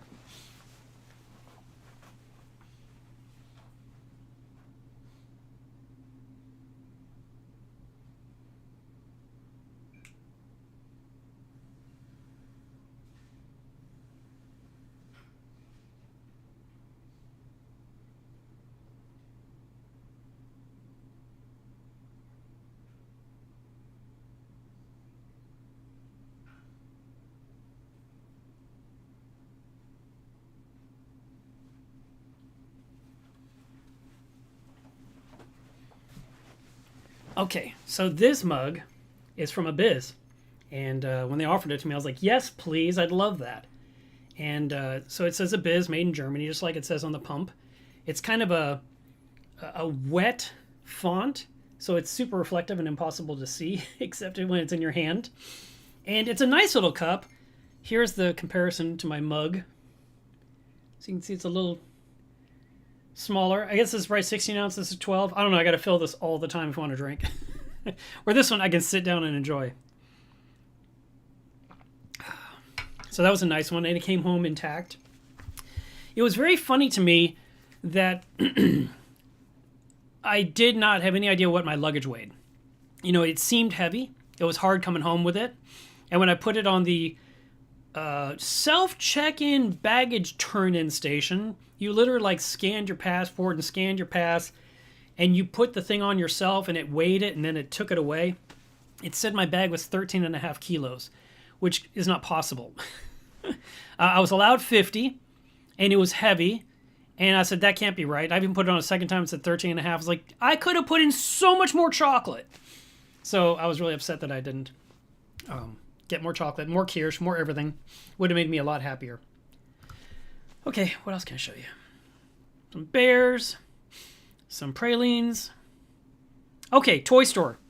This toy store in Interlaken was super old. I think it's been around 124 years. 6 generations of family have taken care of this toy store. So I had to buy something for my grandson as a gift for his birthday next month. So I did. I'm not going to show it in case for some reason they're watching my channel on their their TV. But all the toys in there were made of wood, which was really nice. Globy is one of the books that I used to read as a child when I lived in Switzerland, so I was really excited to stumble on that. Just all kinds of little toys, handmade. I probably read that book. Globy in the heart of Switzerland, and then Globy in the Swiss National Park. They had these cute little dogs with the barrels, of course, the St. Bernards with the barrel of liquor to help you survive if you're rescued out in the snow. And they even had one that was pulling a wagon with a thing full of milk. And then look at this knife. I should have bought one. Why didn't I? It's the actual profile of the mountains with the heights right there of the Alps. And I was like, that's so cool. Should have bought it. And then I really wanted one of these, but I already had one of these, and I thought a couple of mugs in my suitcase, there's a chance one's going to hit another and shatter.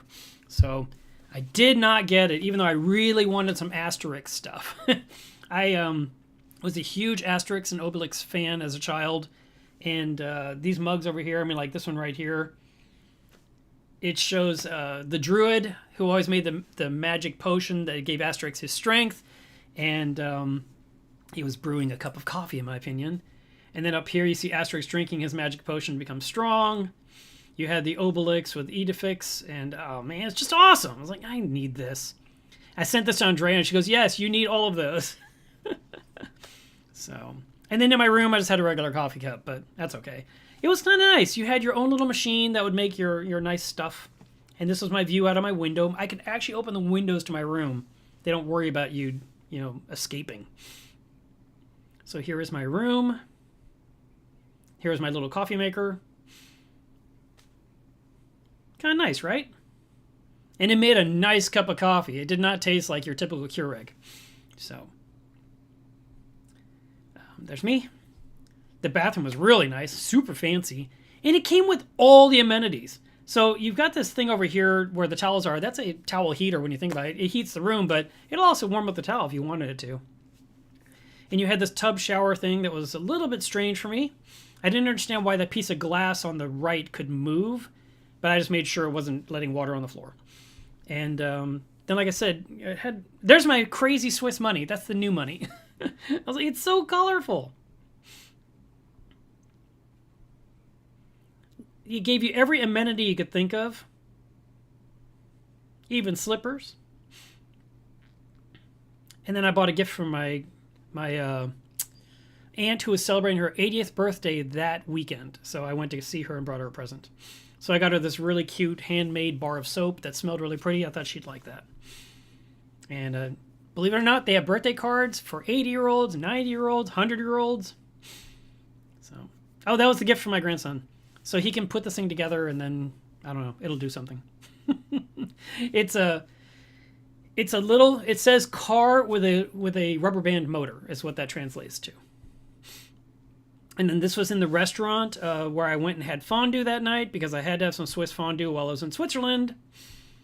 And I had some Prosecco with it. I should have got those mugs. Here was my salad. Man, that was tasty. And then he brought out my fondue. Fondue for one. Yes, I was all by myself. But what was different was this bread. I've never had bread served to me like this before. I'm like, what is happening? So you break these up. They're little individual loaves of bread. Now, what's kind of cool about this is normally if you put a fondue fork into the bread, if you don't put it through crust, there's a chance it's going to fall off into the pot of cheese. And the rule is when you eat fondue with other people is that whoever lets their bread fall off the fork, they pay for dinner. So it's important you always get a piece of crust. This says crust on all 6 sides, basically. There's no way you're ever going to drop it. But the one problem I had was I did not have enough bread to finish the fondue.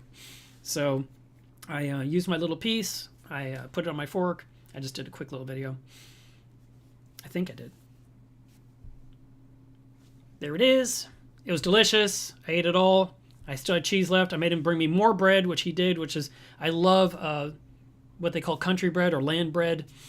Just so delicious. I don't know why we don't have this kind readily available in America. I wish we did. And I had a great meal. I was full. All right, let's see what else we got here. Oh, and I had dessert, of course. So I did a sorbet on top of an ice cream I shouldn't have. The ice cream in Switzerland is fantastic. And what's funny is when you order it, you get like one little bowl. You're just like, here we get a bowl full, right, in America. And I remember the first time I got it, I was kind of offended that I got so little. But then every bite was so creamy and so rich. You did not need like 4 or 5 of these tiny balls in a bowl. It's really that good. And it's because they use a lot of cream. Their milk there, I don't know, it's just, there's something different. It's so much better than the ice cream you can buy here. And the ice cream here, I constantly see it for sale at like $8, $9, $10 a container. I'm like, jeez. And it's not even as good. It's like, why? So anyway, that's my thought. Okay. And then I ended up traveling up to the Jungfrau. So I had a different plan of going there. I wanted to go to this glacier a specific way, and clearly I did the wrong way. I don't know what happened, but I expected to take a train that has these gears that climb up the rail up the mountain. I mean, because it goes up vertically. Even as the train is going like this, the seats are like this so you can sit properly because it is a climbing train. And I never got on that train. And I was really disappointed. I somehow booked it incorrectly. But still, I did get to see, some nice stuff through, I love riding the trains in Europe. Highly recommended for transportation. I understand having a car is nice and convenient, but being able to not worry about it and just sit there and relax, and somebody comes through that offers food and drink, it's just a wonderful experience. And it's very relaxing. And it's not hard to understand when to get on or when to get off. The trickiest part is making sure you get on the correct train because there's so many trains to pick from. Here's some of the view from up high. Hang on, I just want to give you something good. Oh, I think I'm inside the gondola now. Let me check. Yes, I believe that was inside the gondola. So this was a large gondola. It held about 16, 20 people in it. And the entire thing is glass on all 4 sides.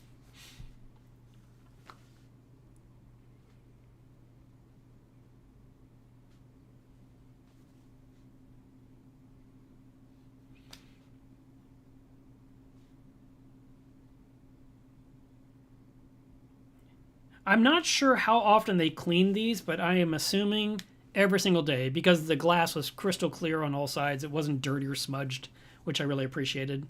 As a photographer, you always want clean glass to shoot through. And we worked our way up, And eventually, we were up in the snow.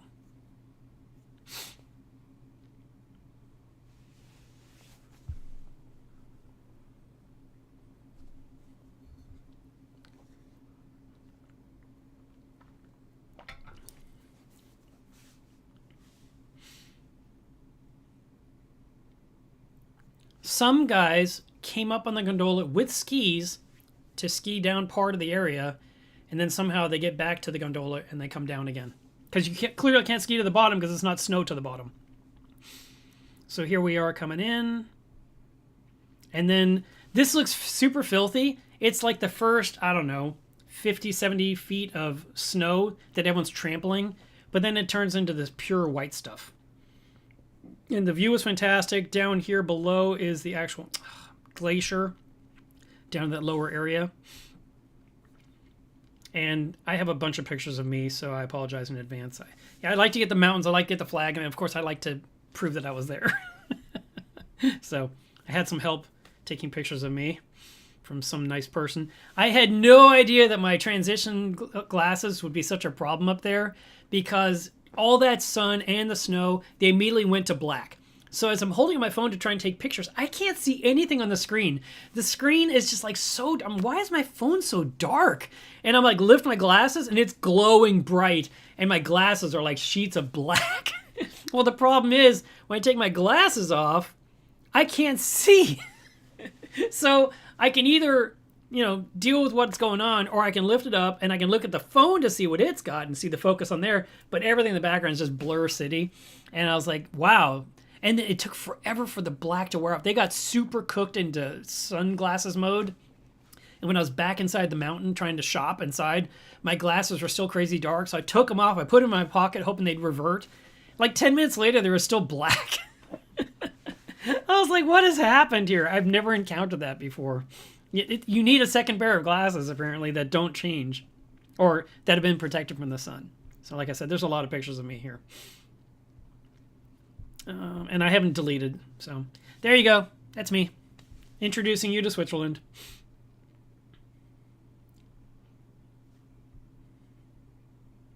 And it was very hard to walk on this. There's no one there to tell you where not to walk. There's just like a protective thing on one edge that says stay away. But there's no one there to yell at you if you get close to it. And, you know, typically if you go too close to the edge, you'll just go down the side of the mountain. And that'll be that. Oh, that was video.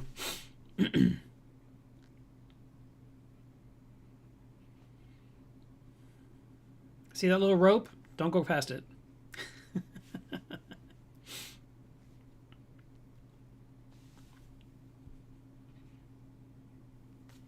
This is through a window, I think inside the restaurant, and there was like melting ice off the top of the restaurant. And the Alps in the background. Just super, super pretty. Then we took a train inside the mountain. And this mountain, I never think about these things, you know? I mean, I just go explore them and just enjoy them. But I never really think about what it, I mean, not, the word never is incorrect.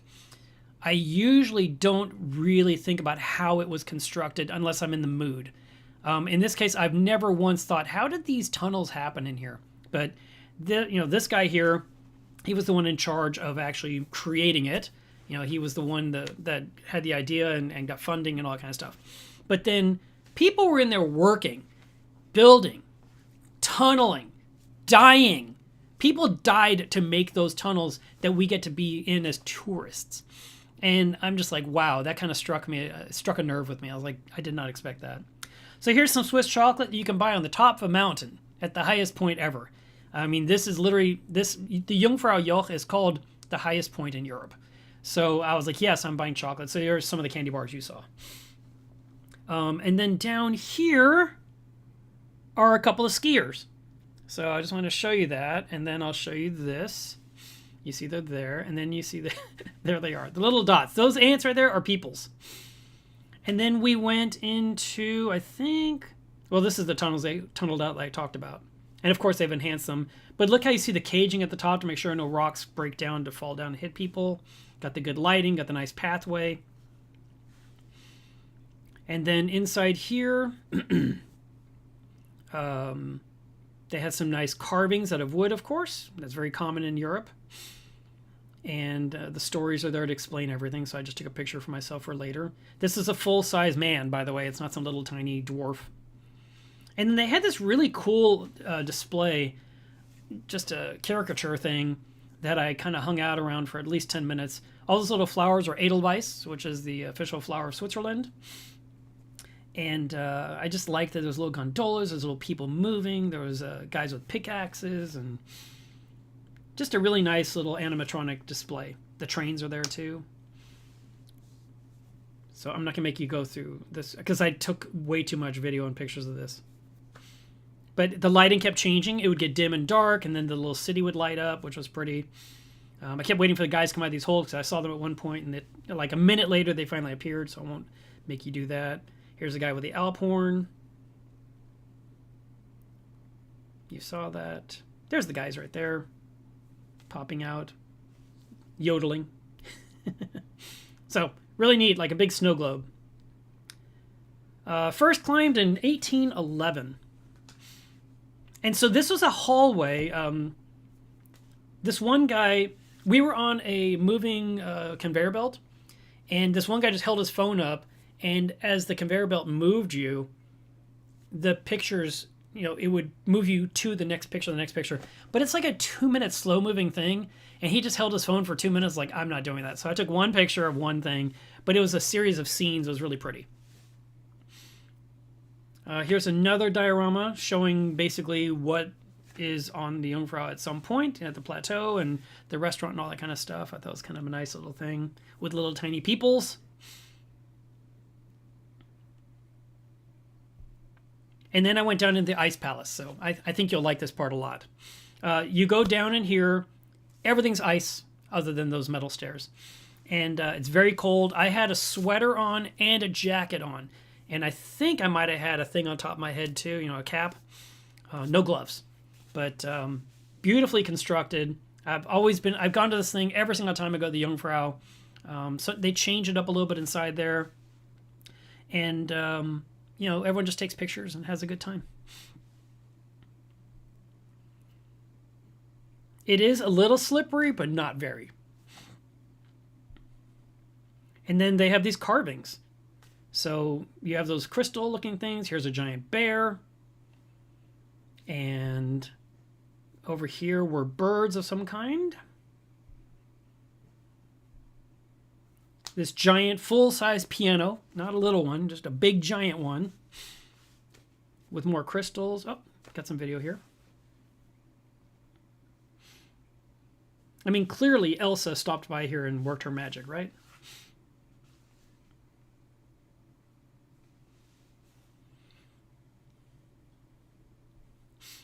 And this was so funny. Oh my God, I burst out laughing when I came across this. I was just walking past and I'm like, what's that?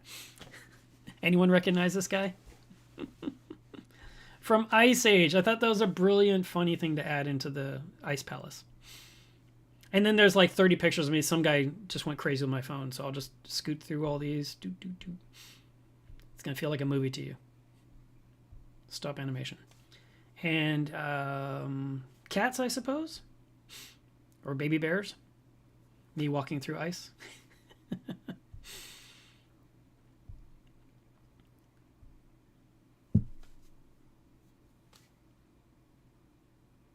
It's a really, really nice exhibit.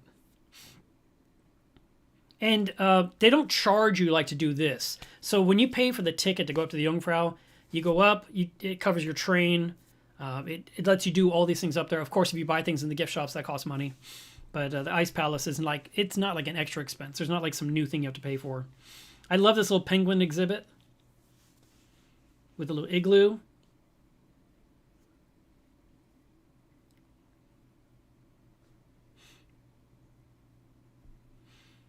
Really nice. Another huge, big thing. This is not some small thing.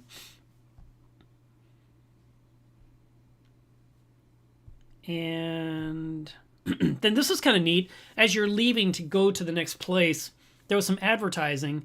So there's advertising on the ice, and then they put like product behind it. And it's very, it's out of focus, and it's the lighting's not very much. I think my camera gave it more light than it really was. It was more muted and more passive rather than in-your-face advertising. And then here we are. We're on top of the Jungfrau now, which is great. And then, if the weather cooperates, you can go even higher up a path, which I love doing, but that day was not cooperating, so I stayed in this area here with all the tourists. And so, of course, you always take a picture near the flag. That's important because you're up there. But the problem was the clouds had rolled in right when I was there. But 20 minutes later, most of the clouds had cleared. So it was great. You had the view again. When you're inside the cloud, you have no view. It kind of kills the moment for you a little bit because you have no sense of scale or no sense of focus. And so, this right here looks like nothing because of the clouds. But like I said, a little while later, we were no longer in the cloud. But it's kind of neat to be inside a cloud. I don't have it handy in front of me. Let me just look really quick.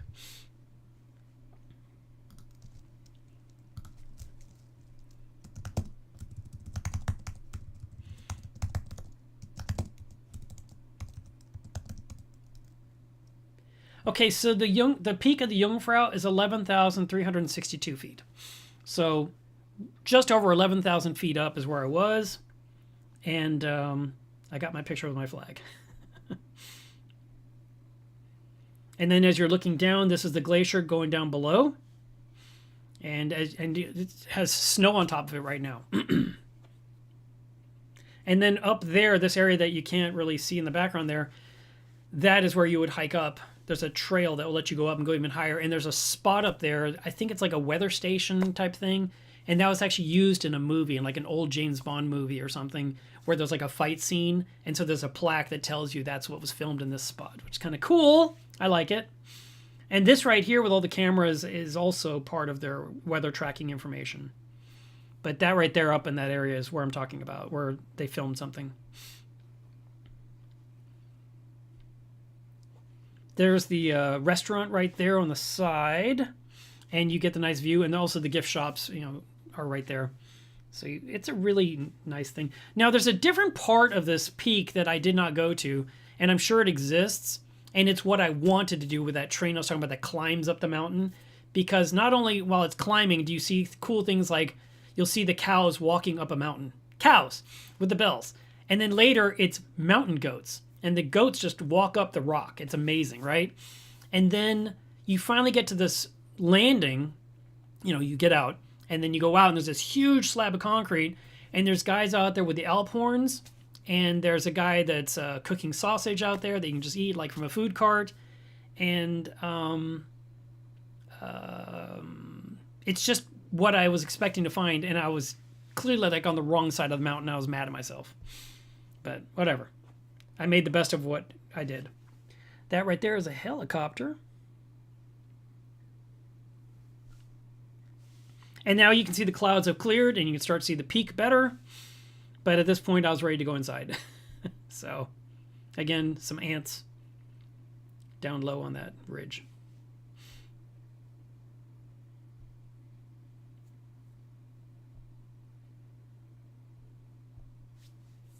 And this is the view from inside that restaurant area.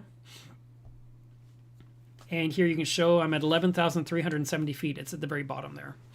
I should have done it while I was out on the snow, but I did inside the restaurant, which was probably down 50 feet, 30 feet lower. I did not know that Tissot makes steering wheels. I am very familiar with their watches. And then, of course, here's all kinds of Swiss chocolates you can buy. And here's an adorable little fondue pot. I didn't buy it. I really didn't buy a lot of things. I kind of wanted to buy this. So these were shot glasses and a decanter that had the Alps within the glass. And I just thought that was super duper neat. But I did not know if it would survive in my luggage and would it be shattered. You needed a reservation to sit in this restaurant area, but they had a different spot where you could go where it was more buffet style. And then, of course, I went to the Lindt store because I'm a Swiss and I love chocolate. So you had all the choices, and this is where I got those individuals candies I showed you.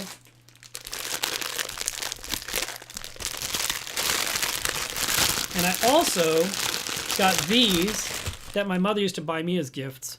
So it was these little, what are they called? I feel like they're called Brahms or something like that because of the musician on the front. But it's these little chocolates, and one is pistachio and milk chocolate, and one is dark chocolate. So I got one of each of them because it's, in memory of my mother. And then I got all these different colors of red and orange, as you can see right there. I just went and picked and decided which ones I wanted, which ones I didn't. And I've been wanting to share this with you guys on the channel, so I've been resisting the urge to consume them. Normally by now, all that chocolate would have been gone within 3 weeks of being home from the trip. But I mean, look at that. It's just awesome. Chocolate as far as the eyes can reach. And that right there are where people were skiing, apparently. You can see the tracks way up on this ridge.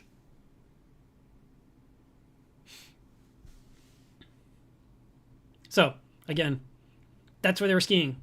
Over there. Way over there. Little chocolates that remind me of Toblerone, but they were the shape of the Jungfrau. And then there's the glacier we were talking about before. And then I had a hot chocolate. I always have a hot chocolate while I'm up there, enjoying the view. Super pretty. Very glad I went. Okay.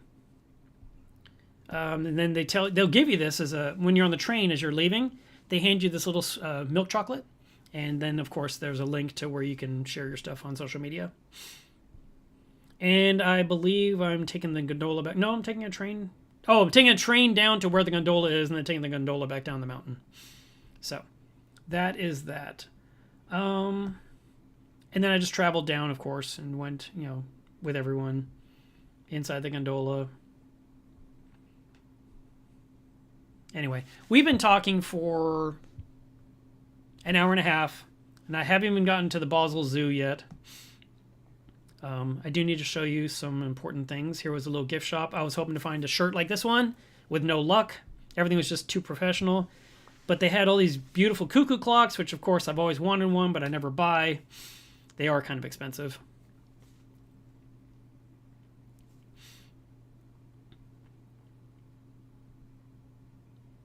So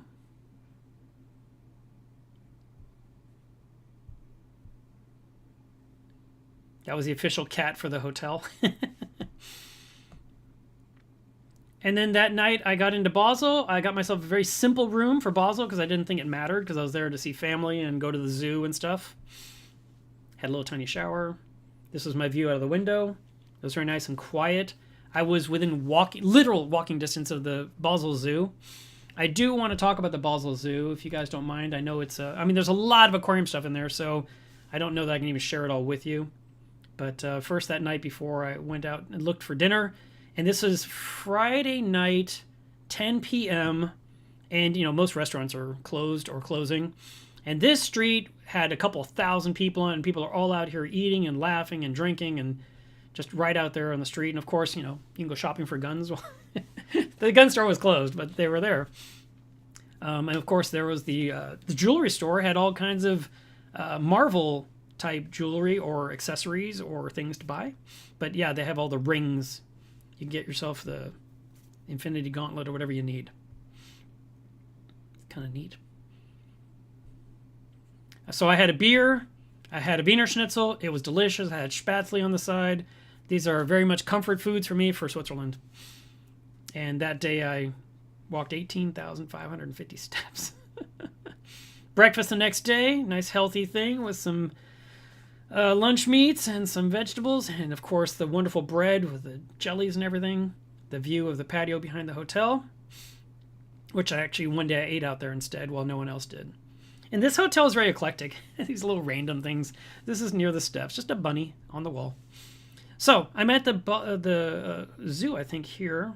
Make sure I'm correct. Where am I? Yeah, I'm in the zoo. I wonder why it's not showing me that first, but because I thought the first thing I saw was the octopus tank. So there was some jellyfish, and I actually think the Basel Zoo is one of the best zoos on the planet. I went to Google it just to see if I'm crazy. And if you look like top 10 zoos of the world, they don't even mention it. But you look in different articles, and some of them really talk about how fantastic the Basel Zoo is. So I did my homework here, like I said. It's been around since 1874. And it has over 5,000 animals in it. And what I like about the Basel Zoo is that it's all, I mean, there's a lot of outdoors, and of course there's some indoors because the weather's not always great, right? But the outdoors part is so natural. You have winding paths through so much foliage. It's just beautiful, and you don't feel like you're going exhibit to exhibit, even though you actually are. It's just, it's green and lush and fantastic. It's always looked like that. I went there as a child. I went there with my child. I went there, you know, obviously as an adult, and I went there again this time, and I just went through it for a couple of hours, 2-3 hours, had a great time. I even got a discount because of the hotel I picked. There was a card they gave me when I checked into the room, and it said this card will let you go anywhere in Basel on the trams for free, and it'll get you in the zoo at half price. I was like, that's awesome. I didn't even expect that. So all the different exhibits, and I have hundreds of pictures, so I'm not going to do that to you. They had a touchscreen next to it that would tell you what the thing was or things were, but they would tell you in either German, French, or English. So I did kind of enjoy looking at what they would say something in German, for example, and compared to what we would, like yellow tang, it's not what they call it. And I was like, that's crazy. I was super disappointed when I saw this. This was like the first giant tank and just covered in algae. And I was like, really? Seriously? I mean, this is like my first impression. Why would this be so lush with algae? And I did not realize this was a colder water tank, and it had a big old octopus in it. So, you know, there was an urchin or two to help work on it, but I was like, this algae is like way overgrown. I don't know what's going on, but I did enjoy the octopus. I just felt like, this is me personally speaking as a hobbyist, I would have liked to have seen a much prettier exhibit early on as you're walking through, because the path leads you through the tanks. You're not like going to this tank and going to that tank. You're following a route. And the opening route with all this algae was kind of disconcerting, but whatever. The octopus was awesome. So it was nice. It was out in the open. It was in the front. A lot of times these can be very elusive creatures that like to hide. And I think I have some footage of it swimming around too. This might be it. Maybe not.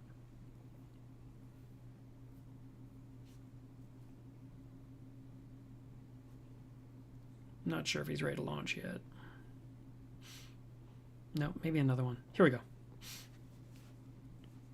Nope. That's a photo. So here he goes. Here, fishy, fishy. I wonder how often he eats his tank mates.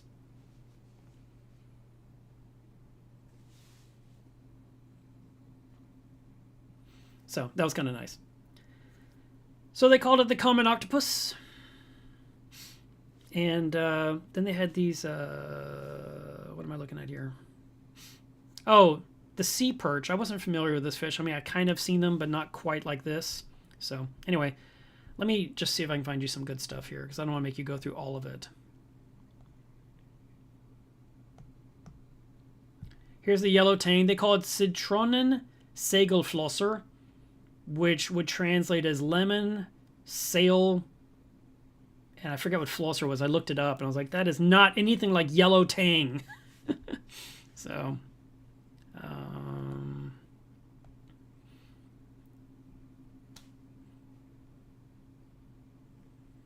had some nice anemones. There's a big old maroon clownfish in there. I did see clutches of eggs in the exhibits, which was nice. Oh, that's some bad footage. Whoops, sorry. Go away. Why are you there? Go away. Oh, God. Wow, I can't get rid of the thing on the left anymore. Oh, here we go. Nope, that didn't work. Oh, no!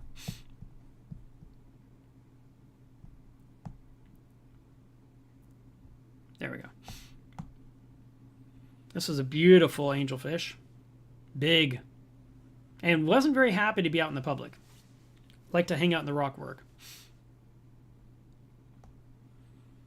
Here's some nice skeletal growth of this, I want to say Montipora, but I'm probably wrong. That might be Blue Ridge, actually. Oh, that's exactly what this is. This is Blue Ridge. So the reason I don't recognize it is it had all the polyps trying to emerge out, and mine never looks like this. But a very nice, huge, long, old Blue Ridge. Been around forever. Some bubble tips. There's that angel. All right. So there's like a truckload of freshwater in here too. There was the big Garibaldi, the official fish of California. Kept trying to get a good picture. There was lots of them in this big tank. They each had their own spot. This was another tank with colder water anemones and this weird disc thing on the front showing like the construction of the tank, I guess. I don't know why you'd glue it to the front of a tank like that, but they did. And then they had these cute little, I think they're called mud skippers maybe.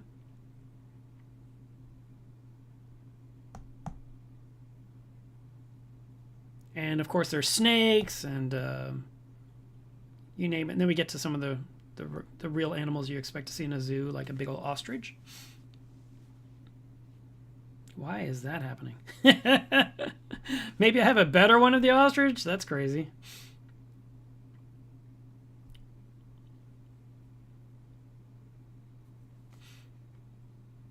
I must have thought I was taking a picture, not a video. I really liked this aviary. Huge. The birds basically open to fly in the main area around the people, but then those individual windows had other ones with little strings in the front to keep them in their little compartment.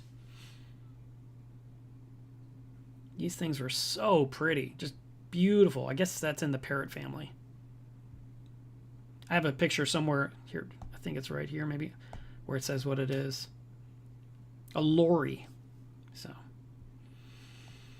And then this was funny. So I go into this ginormous room and it says that you're going to find these little tree frogs. And I'm like, tree frogs are like, what, 2 inches at most? And it's in this room somewhere?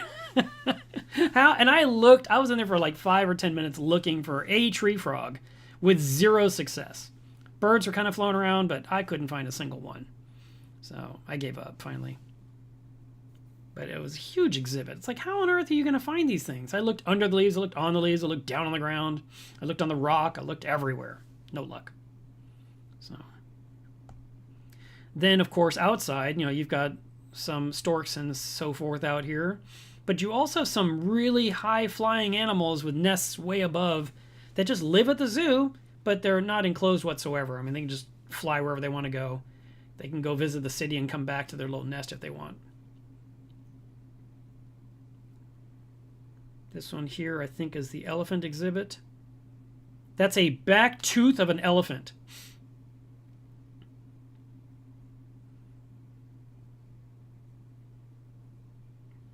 And the elephants, unfortunately, were really hidden away, but I found this really cute critter. What do they call it? A senji? I don't know. Look at this thing.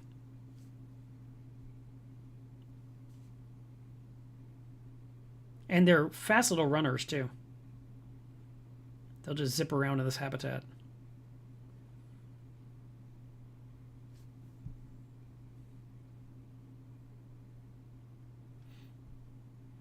Elephants. There's one. They were super far away from where I was, but at least they were out in the open in the sunlight. With animals, you never know when they're going to come out, just like in our reef tanks. Sometimes your fish are out and about, and sometimes they're kind of more tucked away. But the weather was really nice that day. It was maybe 72 degrees, 73. It felt very comfortable. I wasn't warm at all. And the animals also were not trying to hide from the sun, which was great. This right here, there was this metal thing on a podium, and you looked through like the opening, and there was like this, it was a flat metal thing just all across, but it was these slides were in the very back. So when you looked in there, you saw these pictures of these elephants, some history about them with the circus, apparently. So an outdoor circus.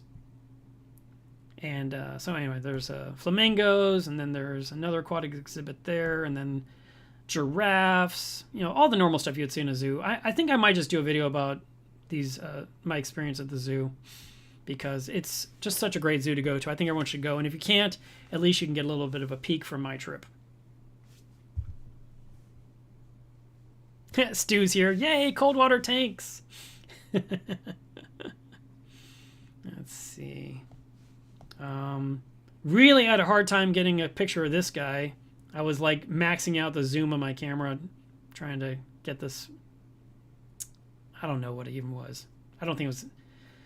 Not a tiger. It's a something. I can't remember off the top of my head. These are African penguins. They're the kind that, of course, they like water, but they don't need cold. They're fine in summer and heat.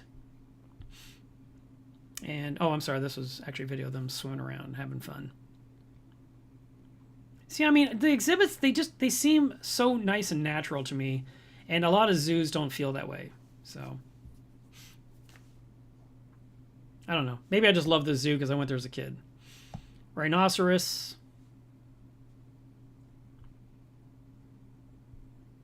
Out eating, having a nice meal.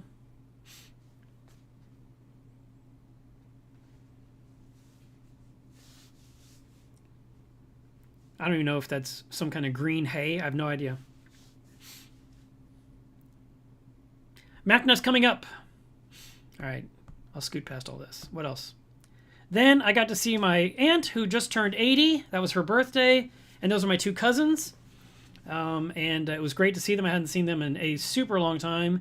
They have kids that are grown-ups. I'm like, I remember your kids like, oh no, this one's 34. This one's, I'm like, what? Just blown away.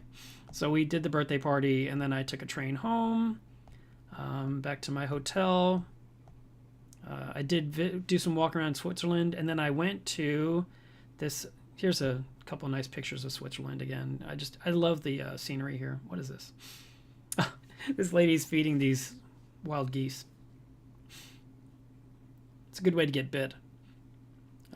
They have fountains like this everywhere. Typically, this is water that is safe to drink. If you need to fill up a water bottle, you can.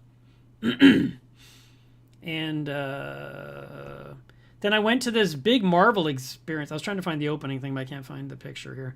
This was just it's at Art Basel, this huge museum area where they do a lot of art, and this is officially where Art Basel came from this place. And now there's an Art Basel in Florida, and I'm like, what? And maybe it's a traveling show, I'm not sure. But on the side of the building is this huge Marvel thing. Go check it out. And I was like, you know what? I have a couple hours to burn, so I bought my ticket. You go inside, and you could then learn about the history of the comics and really go in and see those first comics ever and the backstory and why they were making them and how it helped during the war times and how it motivated the Americans to be more patriotic. It was actually super interesting, and I had a great time. So I went through and did the whole thing, and as you can see, I took a ton of pictures, blah blah blah, which I can then later on share like in a video. And then I went to another, of course I had to stop by the confiserie and see what other chocolates I could get my hands on, what kind of pastries they have, just all the eye candy, all the things that make your belly fat, that make me super happy. Here's another huge beetle made of chocolate, and cookies and marzipan, like I mentioned before. And then I went and had, this was a lunch. So I went to lunch with my cousin. We're sitting outside of Valle Cercana. I was there for raclette, which is a very nice, tasty, heated melted cheese and potatoes dish. And while we were there, the weather started to look crappy. They said come under the awning, so we did. And then the next thing you know, we had a giant storm come crashing in, and it's right here. And it was not just coming down a little, it came down in buckets. There was lightning, there was thunder, and the wind suddenly came and started blowing it sideways, and we actually had to run inside. So we moved from one spot to a spot under the awning to finally be in the restaurant. We should have just eaten inside the restaurant the whole time. Now, the reason I picked this restaurant is because as a child, when I went there with my parents, back when they were married, and we went there and I got to try snails for the first time in my life. And I remember, they brought you a plate of, 6 or 12 snails. And I'd only eat the smallest ones because those, it was like one bite and swallow. But like a big one, you had to really chew your way through it. And I was like, oh, gross. But I actually do like snails as long as it's the little ones. And then this was a really nice cup of coffee to end my lunch with him. And they had put chocolate on the top. That's why it looks like that. And there was a little piece of a Toblerone there, which was also cool. So, and then I walked around inside the town. I'll do this for you guys. Just a couple more shots. So this is inside downtown Basel. There's Klein Basel and Gross Basel, and Klein is the smaller, older part of Basel where the art stuff is, and then Gross Basel is more like businesses. And this is the Saffron Zunft, which is a place I went to. It was a family thing. I'm sure it was expensive, and every so many years we would go there for a type of fondue called fondue Bacchus, which is a fondue made with wine, and you dip in pieces of veal, and then you have like 13 different sauces that are on a carousel, and you could dip it in hot mustard, you can dip it in orange marmalade, you can dip it in honey, you can dip it in cranberry sauce. There's just lots of choices, and it's just delicious and fantastic. And it's the place I'd go with my grandmother and my aunts and uncles and my cousins and my mom, and it was just like, it's still there, which is really great, but they weren't open obviously that day. So this is part of Marktplatz. I really wanted to show you what Marktplatz was, but because of that rainstorm, all the booths shut down and left. It's just an empty, wide open clearing. Normally it's all these booths, and there's the cheese booth, there's the bread booth, there's the meats booth, there's flour booth, there's vegetables. It's all these really, and you go and you buy all the things you want in Marktplatz, in the area, the little marketplace. And it was like, nope, this is what you see today. It's like, wow, there's one cart left that stayed at the very back there. I don't even know what he sold, but that was kind of a bummer. And there's some construction happening in the area. You always see cranes up and above, but the trains are always there. It's the same trams, the same numbers that I would get on the trams when I was a child. Like the number 10 that took me to school. It's still same one, same route. That's the kind of stuff about history I really love. I love that things stay the same. I actually went and bought one of my first macro lenses in this shop during one of my trips to Switzerland, because I think I either didn't have a good one or I broke one, and I just went straight there, spent 1,000 francs on a good lens, and that moves from Nikon to Nikon to Nikon, because lenses are forever until you break them. They're doing construction on Freie Straße. Freie Straße means free street, and I think maybe it's called that because it's a street where no cars can drive. It's literally for walking only. But they're doing all this construction, you know? But it was really interesting how they were doing it. So they're placing these giant blocks with some kind of a vacuum system, so they're not manhandling them over one at a time. They're actually suctioning it on, and then they transport it to its location. And I think I have one video here where you see it get sucked up, and then they move it over. But it wasn't quite the dramatic shot I was hoping for. You know, it all comes down to if you're there at the right time in the right place. But still, you can see how it works. So they're placing these on this street, and they said by this fall, this entire street will look like these very blocks you're looking at. That's what they're doing. They're continuing it all the way down, all the way to marked plots. And that'll be a super nice, smooth path for everyone when they go shopping. And that's all the part they've already done. Then I went to this toy store. I was really looking for Smurfs, what I call Schlumpfs. And they didn't have one. Literally did not sell them anymore. But they had plenty of Playmobil, which is another toy they used to play with as a child. So I got me some Lackerly, which you guys saw, and I ate one on camera with you. And then this was some kind of a flower shop. Here was some chocolates again. This is where I bought my marzipan.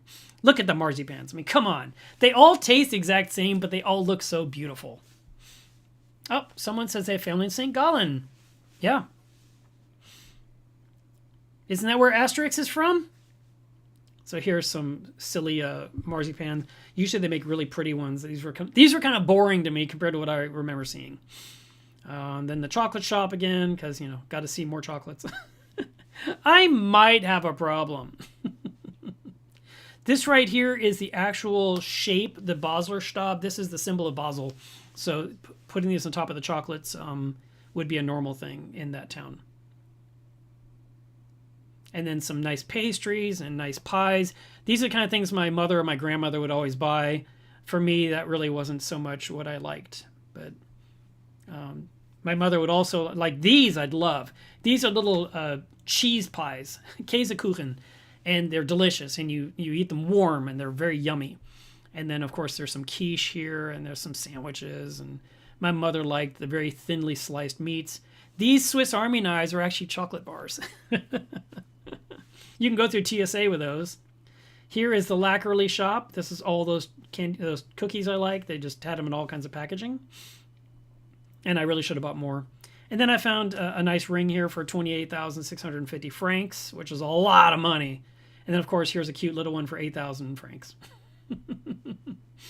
And then Bon Maman. I didn't know they had an actual store. I've been eating their jellies for many years, but here there's an actual restaurant or cafe, I guess you could call it, and they had all these cute little pastries and stuff and madeleines and so forth.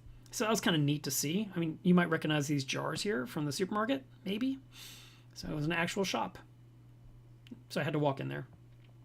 And at the top, this is a very Swiss phrase, Grüezi Basel. Grüezi means greetings or hello or hi. It's slang for hello. So that was nice to see. Next. So this is a church. And then this place here is a new restaurant. But I believe, and I don't have... I'd have to talk to my dad, but I really don't think he'll know. But I believe this spot where this restaurant is where my parents had their wedding reception after they got married a zillion years ago. So that was kind of neat. So this is what it is now, but I talked to that guy that's rolling up his sleeves, and he said that it's only been there for like 3 years. And I was like, oh, so this is not the place where my parents were, when I was a child. Or before I was ever born, way, way, way back in the day.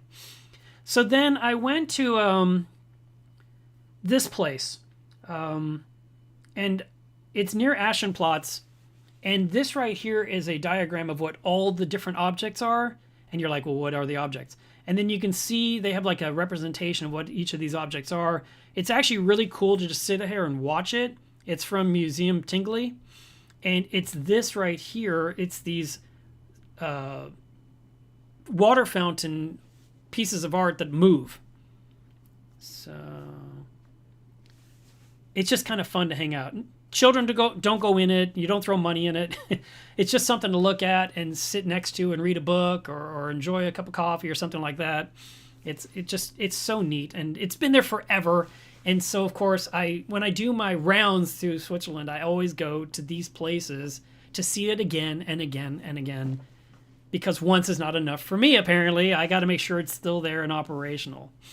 But I really enjoyed it, and the weather was beautiful that day. It was perfect. It was sunny, and you got to see all these different things. So I did some pictures and videos from different angles. Let's see, what else we got here? Just kind of fun. And just weird artsy stuff, just metal that's been put together and turned in. And they've been here forever. Stuff's like, I don't know. I should have checked the dates on that first sign. But I'm going to assume it's been there like 50, 60 years and still going. That looks like something out of Star Wars, right? Just a silly droid. Okay, so what else can I show you?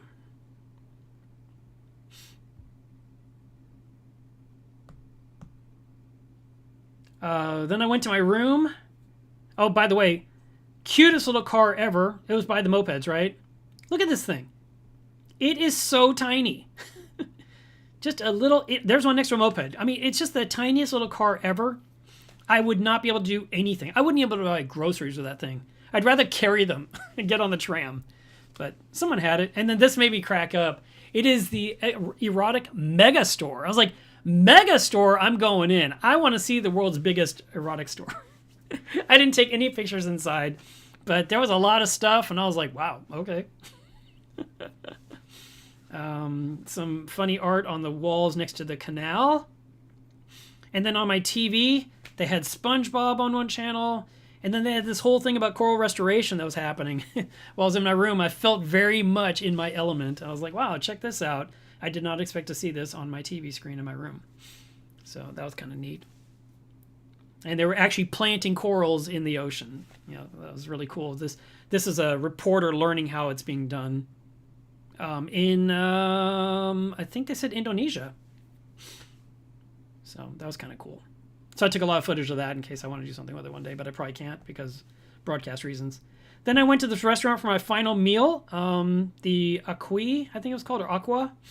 And it had this strange bolt holding up the fork. I have no idea why. Someone asked me. I was like, I don't know. Apparently it's just a thing. And I ate outside. And unfortunately, my last meal was not my best meal. It was kind of my least liked meal. There was some kind of breadsticks. There was some good bread in the background there with like hummus and olives and some wine. And you can see right here on the map, my hotel was Hotel Bersighof, and there was Aqua where I was. I literally could just walk across. It took like 3 minutes to get there. And then I had this, which I thought they were handing me a salad when it showed up. That was my dinner. I mean, I was really in the mood for maybe lasagna or spaghetti, and it was an Italian restaurant. And he says, no, these are thin noodles. I'm like, they're thin? He's like, no, they're flat. I'm like, okay. I mean, we were kind of having a problem with translation, basically. And but they came out and they were green noodles. And then the rest of it was asparagus. And I was like, all right. And it was super salty, and I just didn't like it. And so, unfortunately, I just ate it because, I mean, I ordered it, and I did my thing and left. But that night, I just felt like crap. And during the night, I just didn't feel good, and I wasn't sleeping well, but it was the day before I had to fly home. And so as I was doing that, I kept thinking maybe the food was bad. Maybe I'm having food poisoning or something, And I kept feeling like I was warm. I was like, oh my God, what's wrong with me? So I had my breakfast at the hotel and outside, which was really nice. And then I got on the train and I went to the airport. And on my, as I'm walking up this path, this really crazy steep path that went up to the top to where you have to get on the tram or to get to the train station. As I'm doing it, my heart rate's at 172 beats per minute. I don't know why. So here I was, stomach hurting, feeling warm, and my heart's racing. So I stopped for a few minutes to let the number come down a little bit. And then I got all the way to the train station, which is right here. And I took my train for a couple hours to get to, and this train station's been here forever, my entire life. And so it's so nice to see that. And that clock at the top, that's the official clock of Switzerland. It's in every train station. And I have that official clock in my living room up on the wall above the mirror. It's been there for, well, I don't know, since I bought it maybe 20 years ago. And so they make this clock like a wristwatch or like a wall clock, and so I got it. Took it, but I wasn't feeling well, and when I got to the airport, I told the lady at the counter, I said, I'm kind of sick, and I'm thinking you might want to put me away from other people because there's a chance that I might get someone sick. I don't know what I have, but I'm not, what did I say? The only thing I have is fever and my stomach hurts. I don't think I have COVID. And so she ended up saying, we're going to go ahead and just put you in a row all by yourself. And then you can lay down during the flight, and you'll be still close enough to a bathroom in case you have to throw up or something. I was like, okay. So that was the plan, not knowing that I actually had COVID. Now, I'm trying to show you this. This was on my way to Zurich, and in the background, there's this white smoke. I'm like, what is that? And I couldn't, there was only that moment there. You see it right there? What do you think that is? I'm thinking that's a nuclear silo. And that would be the closest I've ever been to one in my life. I've never been near one. I've seen the movies, and stuff like that. But that was an actual nuclear silo making the electricity, I guess. And then I really have my entire life wanted to buy that giant Toblerone on the top. That is 4.5 kilograms of chocolate. And the problem was, number one, the box was not in good shape. There was only one. And I'm thinking it's been there for 10 years. So I would not pay 129. I don't think it was quite that high. I think it used to be 115 francs. Now it's 129 francs. That's probably like, I don't even know. I'd say that's probably like 150 bucks or something. Maybe I'm wrong. Maybe it's the other direction. But for it to be not a pristine box that's new, I'm not going to spend that kind of money, even if it is on a lark, just because it'd be really cool to get this thing for once in my life. I mean, it's got the giant triangles inside. You'd have to cut it with a knife, because you can't just hold this giant wedge. But I've always wanted it. I resisted again, probably for the 100th time in my life not to buy this chocolate bar. And then I came home and boom, I had COVID. Couldn't believe it. So, all right, that's the end of that. All right, let's go to the next part of the story. So my next note says COVID crap. So, hey, Jackie, I know, sweetheart. She's like, I want to go outside. Let's see if I can switch this here. You have to wait a little bit longer, okay, Jackie? Got super sick. Called my doctor, did a virtual call. He put me on Paxlovid. I was hoping that would just kind of make me feel better rapidly. But it was right before Aquashella, which I was supposed to be a speaker and do a demonstration at. And I was unable. I knew with COVID on Wednesday, there's no way I could go to Aquashella on Saturday. There's no way. So I let them know immediately. I called the vet and said, is there any chance that my dog will be at risk with COVID because she's all over me and I have it? And, I said, they've had 4 years to deal with this, so I figured they'd have answers. They said, your dog is totally safe. I'm like, okay. So Jack didn't have any weird symptoms. They said if anything acts up, please let us know. But she's been her normal self the whole time, and she's been by my side nonstop, and she made sure I've been okay. So I've been really happy about that. But I did a lot of resting. I started to feel a little bit better. The following Monday, my test showed I didn't have COVID anymore. And I was like, okay, that's good. But a few people had said, hey, just so you know, when you take Paxlovid, there's a chance that there's a 30% chance you'll get the symptoms all over again. And I was like, 30% chance? Because I know my odds. I know my luck. And so anyway, I was hoping for the best. It did not play out. The next day, fever, everything was back. I was like, oh, God. And I had to live through it all over again. And then it was, I feel like it was either that Tuesday or the following Tuesday, I had this horrible thing with my leg. Like, I was just on the sofa watching TV. Jack wanted to, go for her walk. I knew it was time. So I stood up, and I felt this terrible pain in my right leg. And I thought, wow, it must have been just the Tuesday, like a week after coming home, because I knew I had just been on an international flight. I have a predisposition to get blood clots, so I have to be very careful when I travel already. And suddenly I had this terrible pain in my leg, and I was limping. I went from a normal person to suddenly I'm limping, And within 3 hours, I could barely walk on it. So I went straight to the ER. I thought, I'm throwing a blood clot. And if I don't, if I just try to, sleep it off, I might wake up with a dead leg and they say, we have to amputate. You should have come to the hospital. So I went straight to the hospital. I told them what I was worried about, what I thought it was. The person that actually did the ultrasound or the sonogram for the leg said, with everything you described, yes, I'm expecting to find a blood clot. And she found nothing. She said, everything's fine. And the pain was on the outside of my hip, as if I'd walked behind a donkey and just kicked the crap out of me. And they said, well, it's not a blood clot, so you can go home. I'm like, go home? I can't even walk. I'm like, you're done here. Contact your primary doctor and maybe they'll send you to a specialist. I'm like, this came out of nowhere. What the heck? So I hobbled out of the hospital. I got home, it was like 2 a.m, and I called a friend of mine, Michelle, who's a nurse. And I said, what kind of nurse are you? And she told me, I was like, well, let me just tell you what's going on. And we did this through chat. And she said, you probably should just take a baby aspirin for a blood thinner to avoid a blood clot because your tendency to get one. And then take, like 600 to 800 milligrams of ibuprofen and see how you feel in the morning. And I was thinking, that's not going to fix anything. But I did it. And the next morning I woke up, my leg was 80% better. I was just like, what? What just happened? It was super weird. I mean, when I was lying down on my bed, when I just tried to lift my right leg, the pain was intense. I was like, something is really, really wrong. But it wasn't like in the joint. It was on the outside of my hip. And it was just like I got kicked. Like I fell off a roof and landed on my hip. I was like, what happened?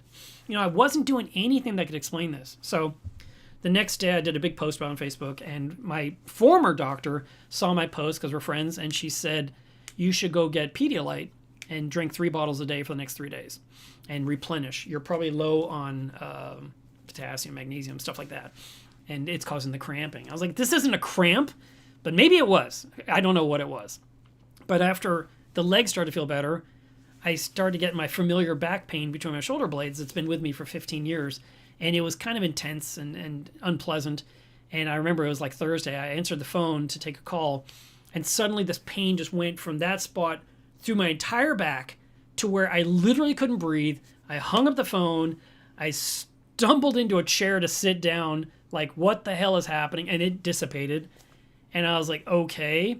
And took more ibuprofen, drank more Pedialyte, and didn't run to the ER, And it was less the next day, and Saturday I felt a little bit better, and that was when I would have probably done a live stream. I was like, you know what? I'm still kind of like dealing with either COVID aftermath, Paxlovid aftermath, dehydration aftermath. I don't know what's going on with me. I'm just taking another weekend off. And so I didn't. I instead just rested. I worked a little bit on Coral Magazine because my job never ends. I always have to do it, but I can, do it in bursts instead of all at once and select the hours of, like I'll work for an hour and then rest for 3 or 4 and then work an hour, kind of thing. Just trying to, keep the train on the tracks, so to speak, for the magazine. And it finally somewhat dissipated again, and I was like, all right. And so I've had some really weird, extreme things happen. I've never had COVID before, and I'm not trying to get in a big debate about anything. I'm just telling you my experience with it was really rough. The Paxlovid, in case you've never taken it, Jesse warned, my best friend Jesse said, it tastes terrible. And I was like, yeah, all medicine tastes terrible. And thinking in my brain, how bad can it be? I mean, it'll be bad, but whatever. No. It's bad every minute of your life for the duration of taking it and days after. It literally makes your mouth taste bad nonstop around the clock. You're in bed, my mouth tastes bad. You're walking around, your mouth tastes bad. You eat food, your mouth tastes bad. You brush your teeth, your mouth tastes bad. It wouldn't stop. And the worst part is I had to take it twice a day for 5 days. So, by day 3, you're like, oh no, I got to take it. My mouth's going to taste even worse, which it did. And I brushed, I flossed, I tried mouthwash, nothing helped. I ate chocolate trying to make myself feel better. It didn't make the chocolate taste any better. It didn't make my mouth taste any better. It was just awful. You'd wake up in the middle of the night, like, ugh. And drink water, tasted bad. Everything, it was just bad. I didn't lose the sense of smell, I don't think. I don't know if the medicine itself was the only thing or if it was a combination or if it was a COVID thing, but yeah, my mouth tasted terrible for probably a total of 10 days, including all the Paxlovid 5 days. And I've only started to feel better, and then like 2 days ago, I really had some important work to do for Coral, And I felt like crap all day. I mean, just like I can't work. I can't sit at the computer. I can't deal with anything. And I just stayed on the sofa and had TV on and, ate food and pet my dog, just tried to survive the day, knowing I had to work that evening. And I called up Matt and said, Matt, I'm going to need your help tonight. We may have to be on the phone together as we plod through this because I have just not felt well. He goes, no problem. I'll be there, which he totally did. He helped me get through some stuff I totally didn't understand. I couldn't comprehend the notes, and I had to make these corrections. So we got that done. Then yesterday I did some more stuff. The magazine is happening. It's going to print in a couple days. So that makes me lead to this. It is super important if you have not subscribed to Coral Magazine yet. In this video's description, I have the link for you to subscribe right now. And I need you to get your magazine. I need you to subscribe. So this, I think, hang on, let me make sure I see it first. Nope, that's not it. That's not it. That's not it. That's not it. This is it, number 5. Of course, the last one. This is the newest magazine that's coming in your mailbox if you subscribe. I am the executive editor of this magazine. It's a very important magazine. It's fantastic. This issue is so good. I'm going to give you a little teaser. This one is explaining how corals make their stony skeleton, and it was fascinating. I mean, as I'm studying it and editing it, I'm like, this is so cool. And I mean, I've never thought about how does a skeleton get formed. This issue explains exactly the science. It is so hard. It is so science heavy. I hope you relish every word because it's that fantastic. I loved it. And this fish on the front cover, it's a tessellated blenny. It's got a fantastic story about this fish.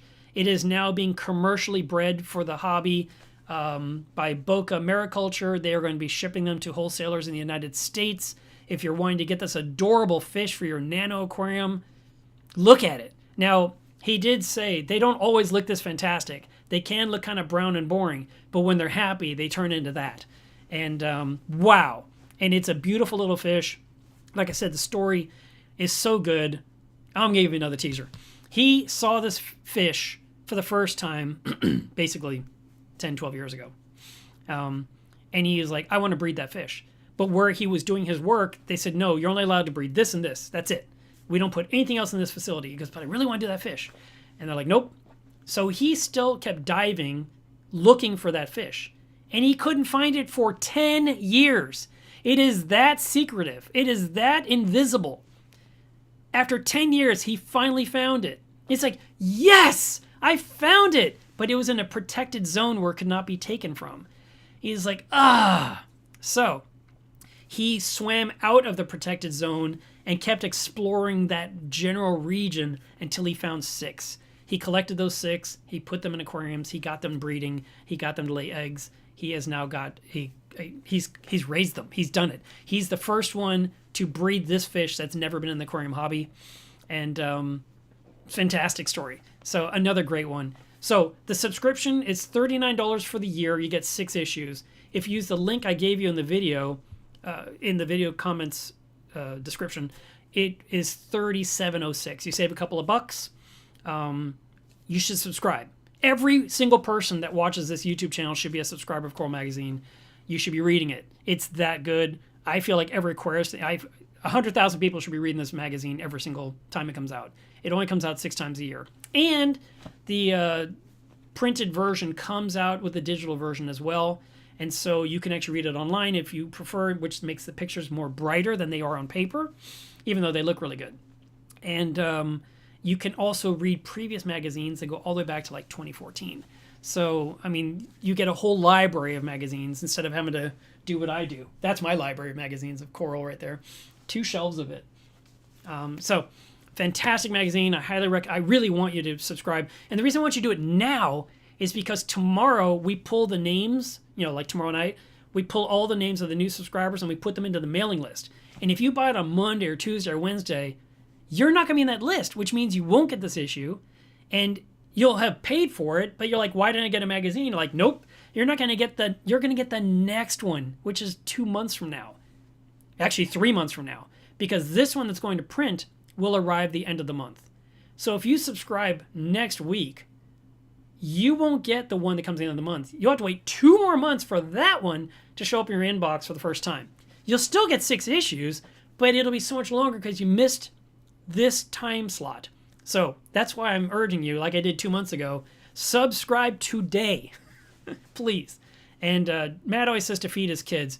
I'm thinking that his kids are getting fed, but feed Jack, okay? Let's feed Jack. And hey, I really think you'll enjoy this magazine. I loved it. I think it's so good. So I want you to get that. All right, now our next topic. I moved everything on my screen trying to find something. I'm sorry. Yeah, our next topic is going to be MACNA. I woke up yesterday to terrible news. I opened up my phone. I had my cup of coffee. I was taking a sip, and it said, the MACNA thing said canceled across it. I'm like, oh no. So this MACNA that was supposed to happen August 30th to September 1st or something like that, September 2nd, it's gone. Not going to happen. It was canceled.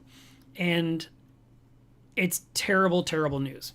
They had to cancel it last year. I can't remember why they had to cancel it last year, but they did. Remember, that's why I did MACNA last year, because MACNA was canceled. I think they didn't have enough funding or something last time. I don't know.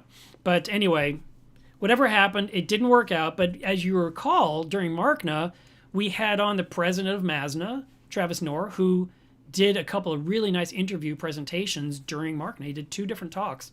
And we, of course, promoted the next MACNA several times during the show because I had gotten their permission to do MACNA. And all those 23 videos are still on this channel if you never got to see them. If you're new to this channel and didn't know there's a whole bunch of great presentations and not just me talking to the camera, you should check them out. They're there. They're good. We did a great show under very trying circumstances.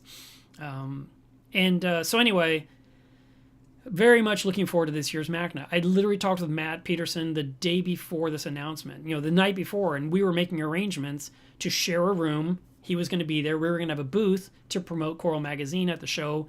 I was going to do some kind of a talk for newbies on Friday, if I remember correctly. So I was going to be a speaker. And that's all gone. It's just not going to happen.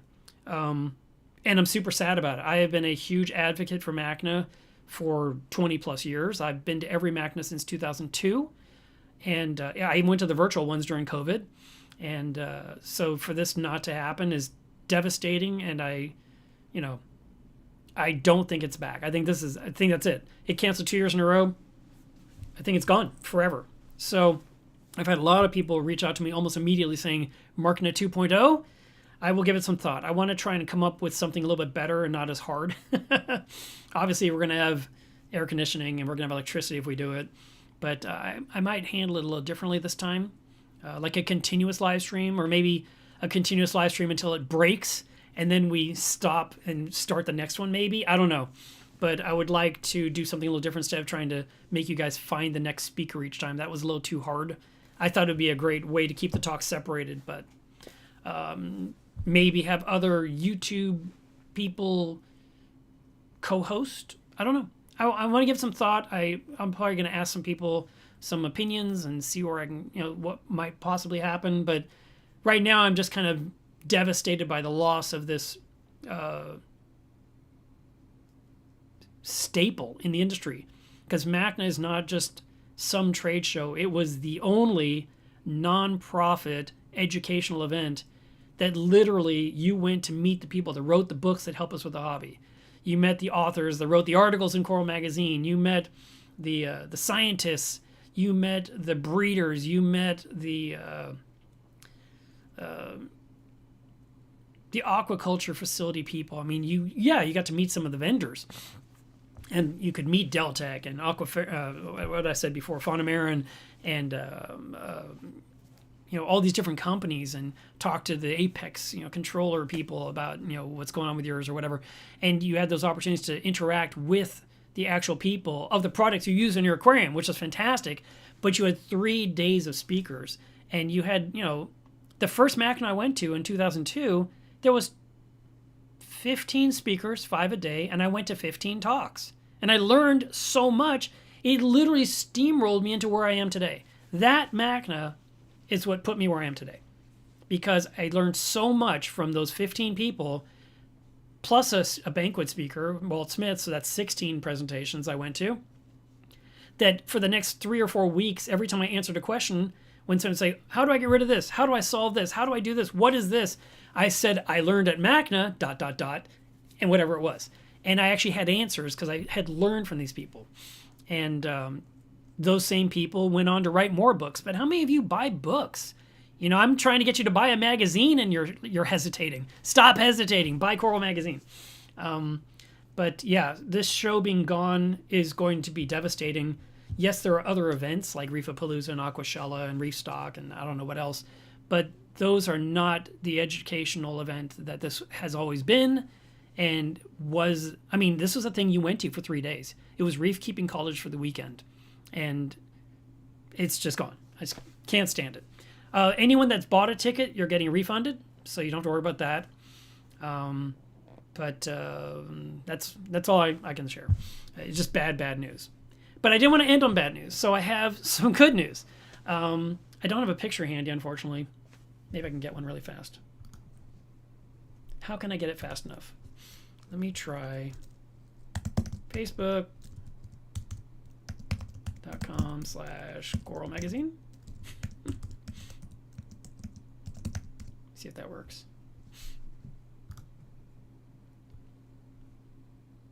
It does. All right. And let me see if I can share this. It just went away. There we go. Right here, Biota just made an announcement yesterday. They have successfully bred the convict tang. So this will be something that you can buy commercially captive bred, which is another thing we are trying to do as hobbyists. The more captive bred fish we get from the oceans, the more better it is for our hobby. I mean, I joke about the freshwater side all the time because, you know, I don't care. But the freshwater side has a ton of fish, and they're not just scooping them out of lakes. They are breeding like everything. And the saltwater hobby has something like, I think, I should know this, but I don't. Matt would. There's like 350 fish have been successfully captive bred, which means they had parent fish in an aquarium that laid eggs that they then hatched and then were raised from larva to settling to a fish to where, you know, like clownfish. You guys buy clownfish left and right. The majority of the clownfish you get are captive raised or captive bred. They are not from the wild. Very few fish come from the wild. And when I was talking with Matt, I mention him all the time because I talk to him all the time. He was talking to me about the Macaulay clownfish. Doesn't exist in nature. It's just gone. But it does exist at ORA. And as long as they keep breeding that fish, they will exist. And hopefully they will never stop. And we might even do a story about that specific fish just because it's that important, because you can't get it anywhere. It's not in the ocean. So last magazine, I featured a fish that the handfish, and I told you about it in my live stream, 4 weeks ago. There's only 100 of those fish on the planet, and they're in an area 50 meters long in South Australia. The whole planet, and they're all in one spot, and there's only 100. They literally know that. I mean, Matt says about. It's 100. I'm using a fixed number. I'm sorry. I'm fine with a solid number. He hates when I do that. But it's my YouTube channel. I get to talk a little bit off the wall like I do. But whenever we can take something that's in the ocean and breed it, it's going to cost more. But it's also going to be raised in an aquarium, so it's aquarium friendly. It's used to the foods. It's going to have a better chance of success. So this right here is a initial picture. I wouldn't say it's the healthiest fish in the world, but it's the first one. So or the first group. I don't know. I mean, that's a fish. But this was a species first. It's never been done before of this species. So just want to give you guys a heads up that that's kind of exciting news. And now we'll go to this now. We'll jump to this. How about we go to question and answer time? I didn't see any questions in here yet. If you guys have any questions, now's the perfect time to ask. I'm here to answer those. I always do at the end of the live stream. We've been talking for about 2 hours, right? Oh my God, 2.5. So at some point we have to end this, but I had to catch you up on some stuff, you know? And I feel like I left other things out, but I spent a lot of time on the trip, probably too much, but I didn't really show you a lot of it. There was tons more. Reefkeeper, thank you so much for subscribing. He says, I just subscribed to the magazine. You finally convinced me. Plus, I want to read about the 2 topics you just talked about. Oh, this is such a good one. Reefkeeper said, also, if you subscribe now, do you get immediate access to the digital issues? You will get immediate access. Well, you'll get, as soon as someone turns it on, you will definitely have access to all the previous issues. This issue that's going to print will show up in your mailbox the end of the month, the first of next month, something like that. I usually look for it to show up in my mailbox on the 27th, 28th, but it could show up on the 1st, 2nd, 3rd, something like somewhere in there, right? Then 30 days later, the digital edition comes out. So we do that because we want people to have a chance to read the magazine that you're paying for. Basically, it's a perk. The digital subscription is cheaper, by the way. So if you're like in another country and you don't want to pay international shipping rates, because I know that's more than the price I told you, you can buy the digital edition for $20 for the year. And that will give you access to the full library. And you'll be, I keep looking in the wrong spot. You'll have access to the full library to where you can read the previous magazines. But you will always be waiting 1 month after the printed copy has been distributed to the homes and the fish stores and the public aquariums and the places it goes to. So we endeavor to have our magazine in every fish store across the nation. If your store doesn't carry it, you should encourage them to do that. You should put them in contact with me or Matt Peterson, and that way we can get that corrected because we would like to see it on counters. We are the only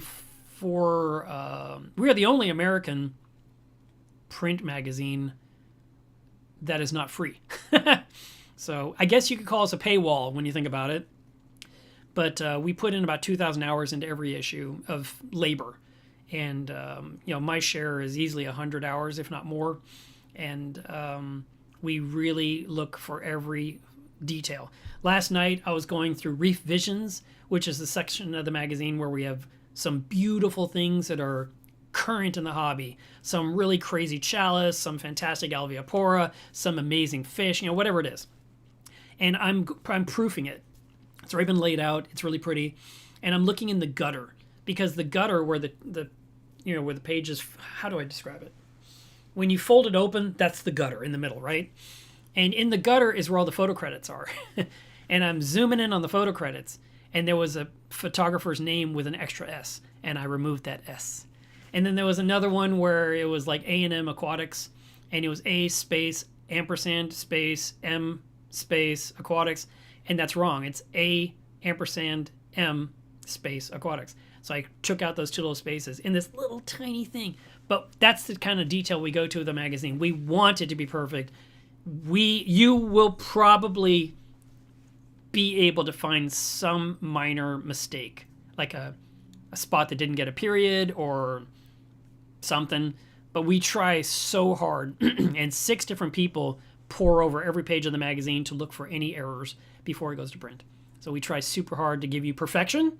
And every time I have to do one of these magazines, when I first start it, I'm kind of like, all right, what am I going to do in this issue, And then as we get to this point, and actually as soon as I was getting ready to go to Interzoo, which was a month ago, I was like, this magazine's amazing. I love it. I cannot wait for this to be printed. And I feel that way still. The last issue, I didn't feel like that till the end of the issue. When it was finally kind of basically done, I was like, all right, I really like this one. It's funny how it just depends. But I'll tell you this. This issue has a story in there. It's story number 4 that has finally convinced me. This is huge news, by the way. So if you've survived this far into the live stream with me, you're going to hear something that I wouldn't have said way earlier. I hate it when names of corals get changed. Hate it so much. When we call something an acan, it's an acan. And when they suddenly say, no, it's Micromusa, it's been changed, I'm like, that's stupid. And I get all offended. I just get mad. Anyway, story number 4 resonated with me so hard that I actually am on board now with the change of name of species based on taxonomy and DNA evidence and all this other stuff they're doing. And I'm like, okay, I'm actually not going to fight it tooth and nail like I've been doing. I mean, I'm being stubborn to say I won't change, you know? But as you heard earlier, based on like, here's a restaurant that's been around since 1666, I like things to stay a certain way. So for me, I'm not a fan of change, but from story number 4 in this issue of Coral, I finally understand why we're changing them, and I get it, and I can accept it now. And that was a huge change of thinking for me, because I've been in this hobby since 97. And so, you know, obviously I'm going to have certain ingrained habits or certain strong beliefs. But this one really finally clicked with me. And I hope you see something similar. I'll explain why if you want. You know, I mean, it's not going to steal from the content. But basically, in 1700, they were identifying corals that washed up on the beach. That's the corals they saw. If you swam out into the ocean and looked down, those things were too far away. And in 1700, they didn't have scuba gear. They didn't have snorkeling gear. I don't know what they had. I wasn't there. Were you there? But they basically had stuff wash up on the beach. They'd pick it up and they'd say, this is a coral. No, that was a dead skeleton. That's what that was. It was a white stick. And whether they could identify what it was, okay, whatever. So someone in 1700 and 1732 and 1749 was naming these things what they said they were. Then later on, science would update stuff and they'd say, no, it actually is in this classification. It's from this taxonomy. It's in this group. It's this genus. It's this, that. That's a parphylum and all these weird words that we never actually think about in normal hobby brains. And they said, that's why this goes with this group. Like, for example, I remember having a kind of a mini argument with Amanda from ACI Aquaculture because Alveopora is clearly an LPS coral, like a Goniopora. Watch, she's going to correct me on this later. But turns out Alveopora is an SPS coral. And I was like, what are you talking about? She sent me to the paper, and I went and read it, and I was like, unbelievable! So anyway, we left it however we wrote it in Coral because Matt was pointing out that 95% of the hobby thinks Alveopora is an LPS. He says, but technically, it is SPS. So, it's stuff like that, right? And this story talked about how, you know, in the 1700s, they had no idea what it was. They had tried to identify it, but they also were being stopped when it came to science because of religion. And I was like, this is so cool. So anyway, fantastic magazine. I'm not going to spoil any more of it. I'm just going to tell you that it changed my thinking completely to the point where it's like, I get it. All right, let's see if there's a question on here.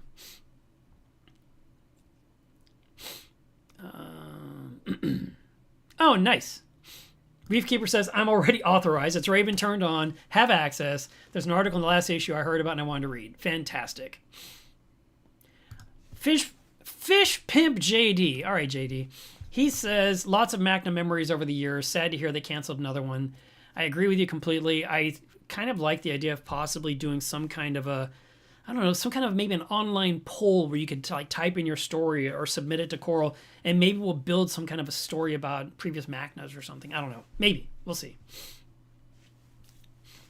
Winderwater says, I missed an and in the last issue. That wouldn't surprise me. A lot of times when you're reading stuff, your brain puts words there. You've seen those memes that go around that it says, it's like 1, 2, 3, 4, 5, and then it says something like, you just read this sentence wrong. And then number 2, you just went to the first line to check how, what you just read. And then number 3, number 2 was also wrong. And you're like, what? And because your brain on like fixes it. It's so funny how we do that. Rather Be Traveling says, I have a clownfish that keeps attacking me while cleaning the tank. How can you stop the little ... from attacking me? Well, I'll tell you this. There's different approaches. Number 1, you can thump it on the nose. I mean, I've always tried to do that. It's super hard to do because they're very fast. The other thing is just let them bite you, and hopefully they'll get over it and they'll stop. I've done that as well. I've just been like, you know what? Here's my hand. Have at it. And it'll chomp, chomp, chomp, chomp, chomp. And it's like, oh, this is not working. And they'll give up.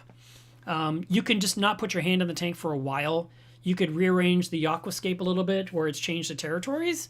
You could remove the fish from the tank temporarily, put it in like a quarantine tank for a while, and then reintroduce in the tank. That might help. It could be the species that is super aggressive. Like, for example, the Clarkie is a very known biter.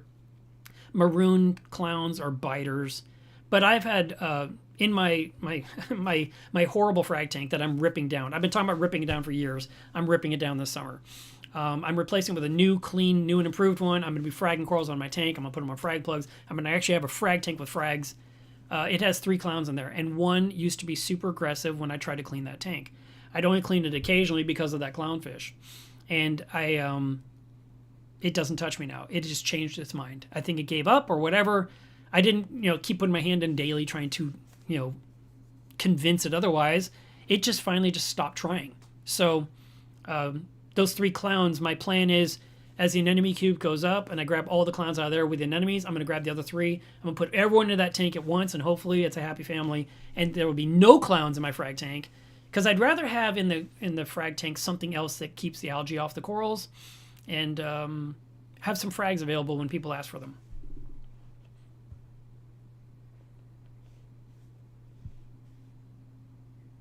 Gavin says, everyone calls something different, so you really never learn what it is. What is the difference between an acan lord and a micromusa? That is a question for Amanda. So you come to the question and answer period. I'm supposed to answer you. I can't tell you why it's micromusa. All I can tell you is that it would be micromusa lord hoensis now. Acan lord is Acanthostrea lord hoensis. I don't know what Acanthostrea is now attached to.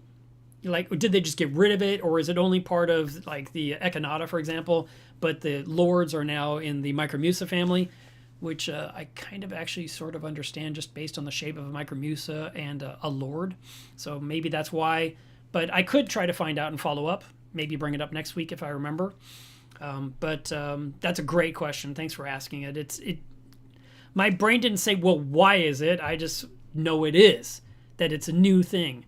And that's the kind of stuff she lives for. And so when she's proofing, because Amanda is part of our editorial team, she handles a lot of the coral stuff. And she corrects the stuff that all of us miss, because she knows, and she's constantly reading papers. She's constantly learning.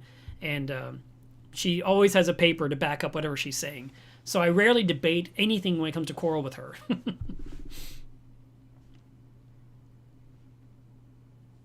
Reef Keeper suggested wearing gloves or even double gloves with biters. I haven't bothered with that, but that might help reduce it. But sometimes it's hard to work in your tank with gloves.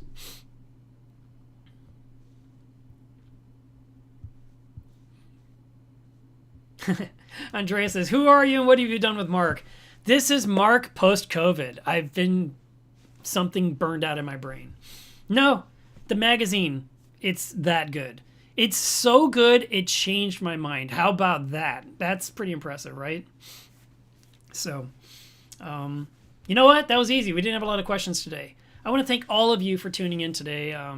Thank you so much for asking how I've been doing. I've gotten lots of private messages and public messages, and threads started on my wall saying, are you okay? What's the latest? And I just struggled my way through it. It was not just the flu. It was hard. And like I said, I felt like crap 2 days ago. That could be kind of that thing that happens to you weeks and months after COVID, where you just kind of still deal with the ramifications of what had happened with the first initial infection, maybe. I avoided it for 4 years, and it's really unfortunate. I mean, while I was traveling, hardly saw anyone wear a mask. Interzoo, I would say maybe 5% had a mask, possibly less. In Switzerland, you saw the occasional people with a mask. Most people did not. I didn't think I was going to suddenly catch it. I mean, And I did. And I don't even know where I got it. No idea. I wasn't around sick people. Don't remember being around people coughing. I know it's something you just pick up in the air, which is why we were wearing masks, to avoid it. And, like I said, I'm not trying to get in a big debate about it. Just, it sucks that I got it. And when I checked like a full, whatever it was, remember I told you I had it, and then like the following Monday it showed it was gone. And then I had it kind of came back at me like a freight train. And that Friday I thought, well, let me just test. And it said I had it. I was like, no. So I grabbed another test and it said I still had it.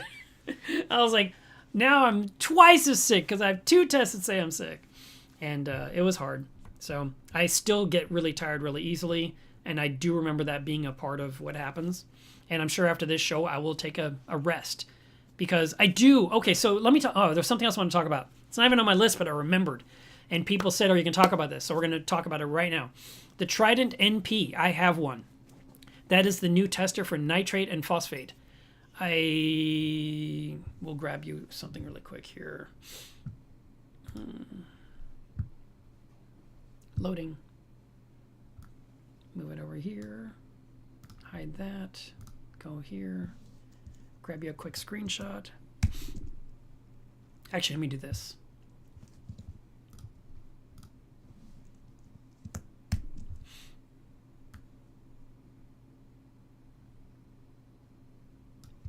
Okay, I'm going to give you a picture here to show you.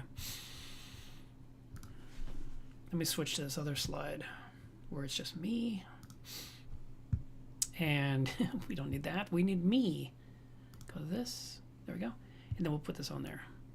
So here is, I'll put it on top of me for the moment here so you can see it. That's the Trident on the left, and that's the Trident NP on the right. And you can see my alkaline is 10.83, my calcium is 429, my magnesium is 1421. And then the TNP is Trident NP for nitrate phosphate. At the time, actually it's testing right now. And nitrate is showing 0 with a line through it, which means my nitrate is too high. And my nitrate is too high. And my phosphate is measuring 0.66. So my tank was very, very high on nitrate and phosphate. I have ignored it for probably a total of 6 weeks, if not 8, because I had to work like crazy to get coral ready before my 2-week trip to Europe. And then I came home from the trip and couldn't do anything with the tank because I was immensely sick. And I mean, when I said I did only what I absolutely had to do, that is 100% the truth. So I did not work on the tank. I was doing good just to get food in there once a day and make sure that I refill the top-off container once a week for evaporation, and occasionally clean the glass, which I'd let get filthy, and then eventually I just erase the crap so I could see what was behind it. And like I said, even now I'm feeling very worn down. But I finally, after 4 weeks of owning the NP, I finally opened the box for the first time, and I installed it last Monday. And as soon as I hooked it up, it wouldn't measure nitrate or phosphate because both numbers were higher than what the NP can measure. So if you're wondering how high can it measure, it measures 2.0 of phosphate, and I was higher than that, and nitrate is 100, and I'm higher than that. So I used Phosphate RX this week 3 times, and I got it to come down, and then because it was so high, it elevated back up a little bit because it's wicking out of the corals and the reef and the rock and the sand. And I dosed again, but at a lesser dose. And then I waited a day or so, and then I dosed again, and I brought it way down. And I've got pictures of my test kit where you could see the phosphate where it was a crazy high dark blue. And then finally, a couple days ago or yesterday, whenever I tested, it was a lot paler, which is good. I mean, that's where it needs to be. But it's something I'm going to have to kind of ride hard on for a little while here to get the tank back into normal areas so the tester can actually do its job. Nitrate, on the other hand, for me to solve that is going to be a water change. Now, I mixed up water for a water change, planning to do it before I went on my trip. However, I never had the time because I was so slammed with making sure that everything for coral was prepped, and I was also doing Mila's Reef, trying to get any orders out the door before I left for 2 weeks, that I just couldn't do it. And I really didn't want to do a water change in my tank 2 or 3 hours before I rushed to the airport. That's the worst time to make a change on your tank. So I said, that's fine, I'll do it when I come home. But I came home super crazy sick with fever, so I didn't do it. I also know that my salt mixture that I made wasn't quite right. It wasn't 35 ppt, so I need to add more salt to get the number up. never had the energy or desire to deal with adding a little salt to the container to fix the salinity, add the buffer to fix the alkalinity, to actually perform a water change on any of my tanks. So it's all been sitting there just simmering in idle mode with elevated nutrients. So I am going to be doing a water, if I can get the energy up today, I will fix the salt in the new water, get the strength right, do a water change on the tank, and hopefully get the nitrates down to where they'll fit into the NP to where I can start seeing numbers on that as well. So that is my feedback on this product. I am part of the NSI tester group, so I can't tell you everything about it, but I can tell you what's public knowledge. And there's nothing wrong telling you I own one. There's nothing wrong telling you what numbers I have. There's nothing wrong telling you what's going on in my tank. But that's about all I can say about it. So, if you have questions, you can ask them. Doesn't mean like my dad said a long time ago, they can ask you anything. It doesn't mean you have to answer the question. And I always hated that, but it's kind of true. So there we go with that. Yeah, so phosphator's up, but I mean, like I said, it was crazy high before. I had it all the way down to let me see what this says, because that graph that you saw in the widget, I had it down to, I got it for whatever it was from the magic insanity that it was. I got it down to 0.93, and then I got it down to 0.41, and then it rose to 0.78, then I got down to 0.27, and now it's yesterday it was at 0.5, and now it's at 0.66. So it's wicking out of the reef, and that's fine.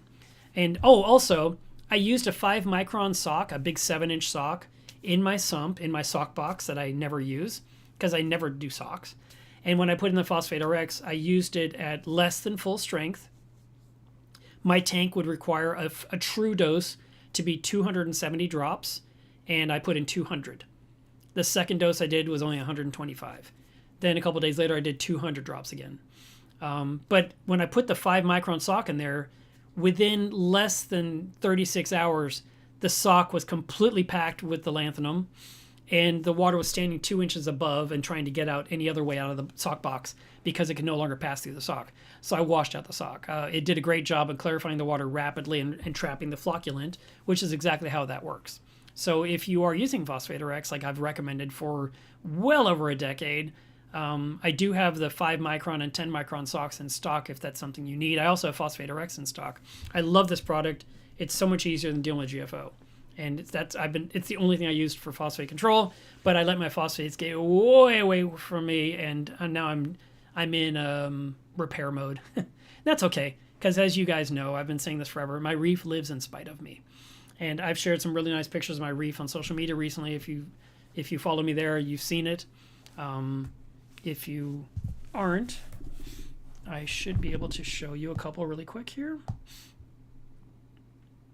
Let me show you this. Where was that widget? I think it was this one.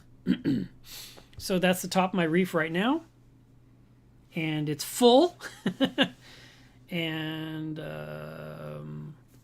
actually, I like the way it looks. It looks very, very natural to me. There's lots of stuff going on in there. There's little anemones, there's the sea bay, there's Montebora capricornus, there's lots of bird's nest. There is Austera in there, the acropora in the lower left, and there's an acro that I got from Dwayne in the lower right. You can see a skunk clownfish over the elegance coral. You can see Palithoa. You can see the blue ridge in the upper right. You can see, I think it's called Monastria in the very back there in the upper left. And then there's Sunset Montebora growing up the glass in the absolute top left. There's green slimer on the left. There is some orange capricornus on the far left lower area. Got to be careful what I show you. And then this picture here is my frag pack that I sent. So here, during MACNA last year, 2 people won a mystery frag pack. Finally shipped one this week. I am so bad. I did not do it, but I took forever, which is ridiculous. But I shipped this person 8 things and a small anemone, and they received it the next day, and it was the day after his birthday. He said it arrived in perfect condition. He was super happy. I have one other person I owe a frag pack to, and as you can see, I definitely have corals to cut from. So I try to give him some decent-sized chunks instead of little tiny bits like you so often see people sell. I don't know. Reefkeeper says, why can't you talk more about the Trident NP? It's part of the NSI group. There's certain things you can't say. You can't just say everything, is all I can say. Not that there's a lot to say, but anyway, that's that. So the reef is doing fine. Like I said, it's living in spite of me. And I am glad that it is. I'm glad that it runs on autopilot and doesn't need me to futz with it all the time, because if I'm working or I'm sick or too darn busy, the fact that it just keeps running is really good. I know a lot of people that struggle with their tanks and they try so hard to make it do what it's supposed to do. And my tank just does. I mean, it's 10 and a half years old and it's doing well. So, listen, guys, I appreciate you tuning in and being here for these shows. And I will see you again next week. And, you know, we'll see what happens with MACNA 2.0. If it's going to happen, I'll have to think about it. I have to think about the whole approach. Last time I had a very specific plan, and it was really hard to do what I was trying to do because I was also fundraising for CRF. And I was thinking, I don't know. I'm thinking, like, maybe don't worry about the raffle prizes because that was such a huge ordeal. It was so much work. And I know it raised money, which was great, but there was this whole thing about taking in money and making sure that you don't get in trouble and you can't do a raffle because raffles are wrong or illegal or whatever. It's like, oh my God, I want people to win things. I don't think this should be so hard, but it just takes one or two people to, report you because they're jerks and they just ruin it for everyone. I've always thought the raffle was great. I don't know why the IRS would care about some YouTube channel giving away boxes of salt or a CJ pump or some Benary food. It's ridiculous, but there's always someone out there that just doesn't, just be nice, just let things happen. No one was getting rich off that show, I guarantee you. So anyway, that's it. I'm done. I'm rambling. Thank you again. And I hope that you guys have a great weekend.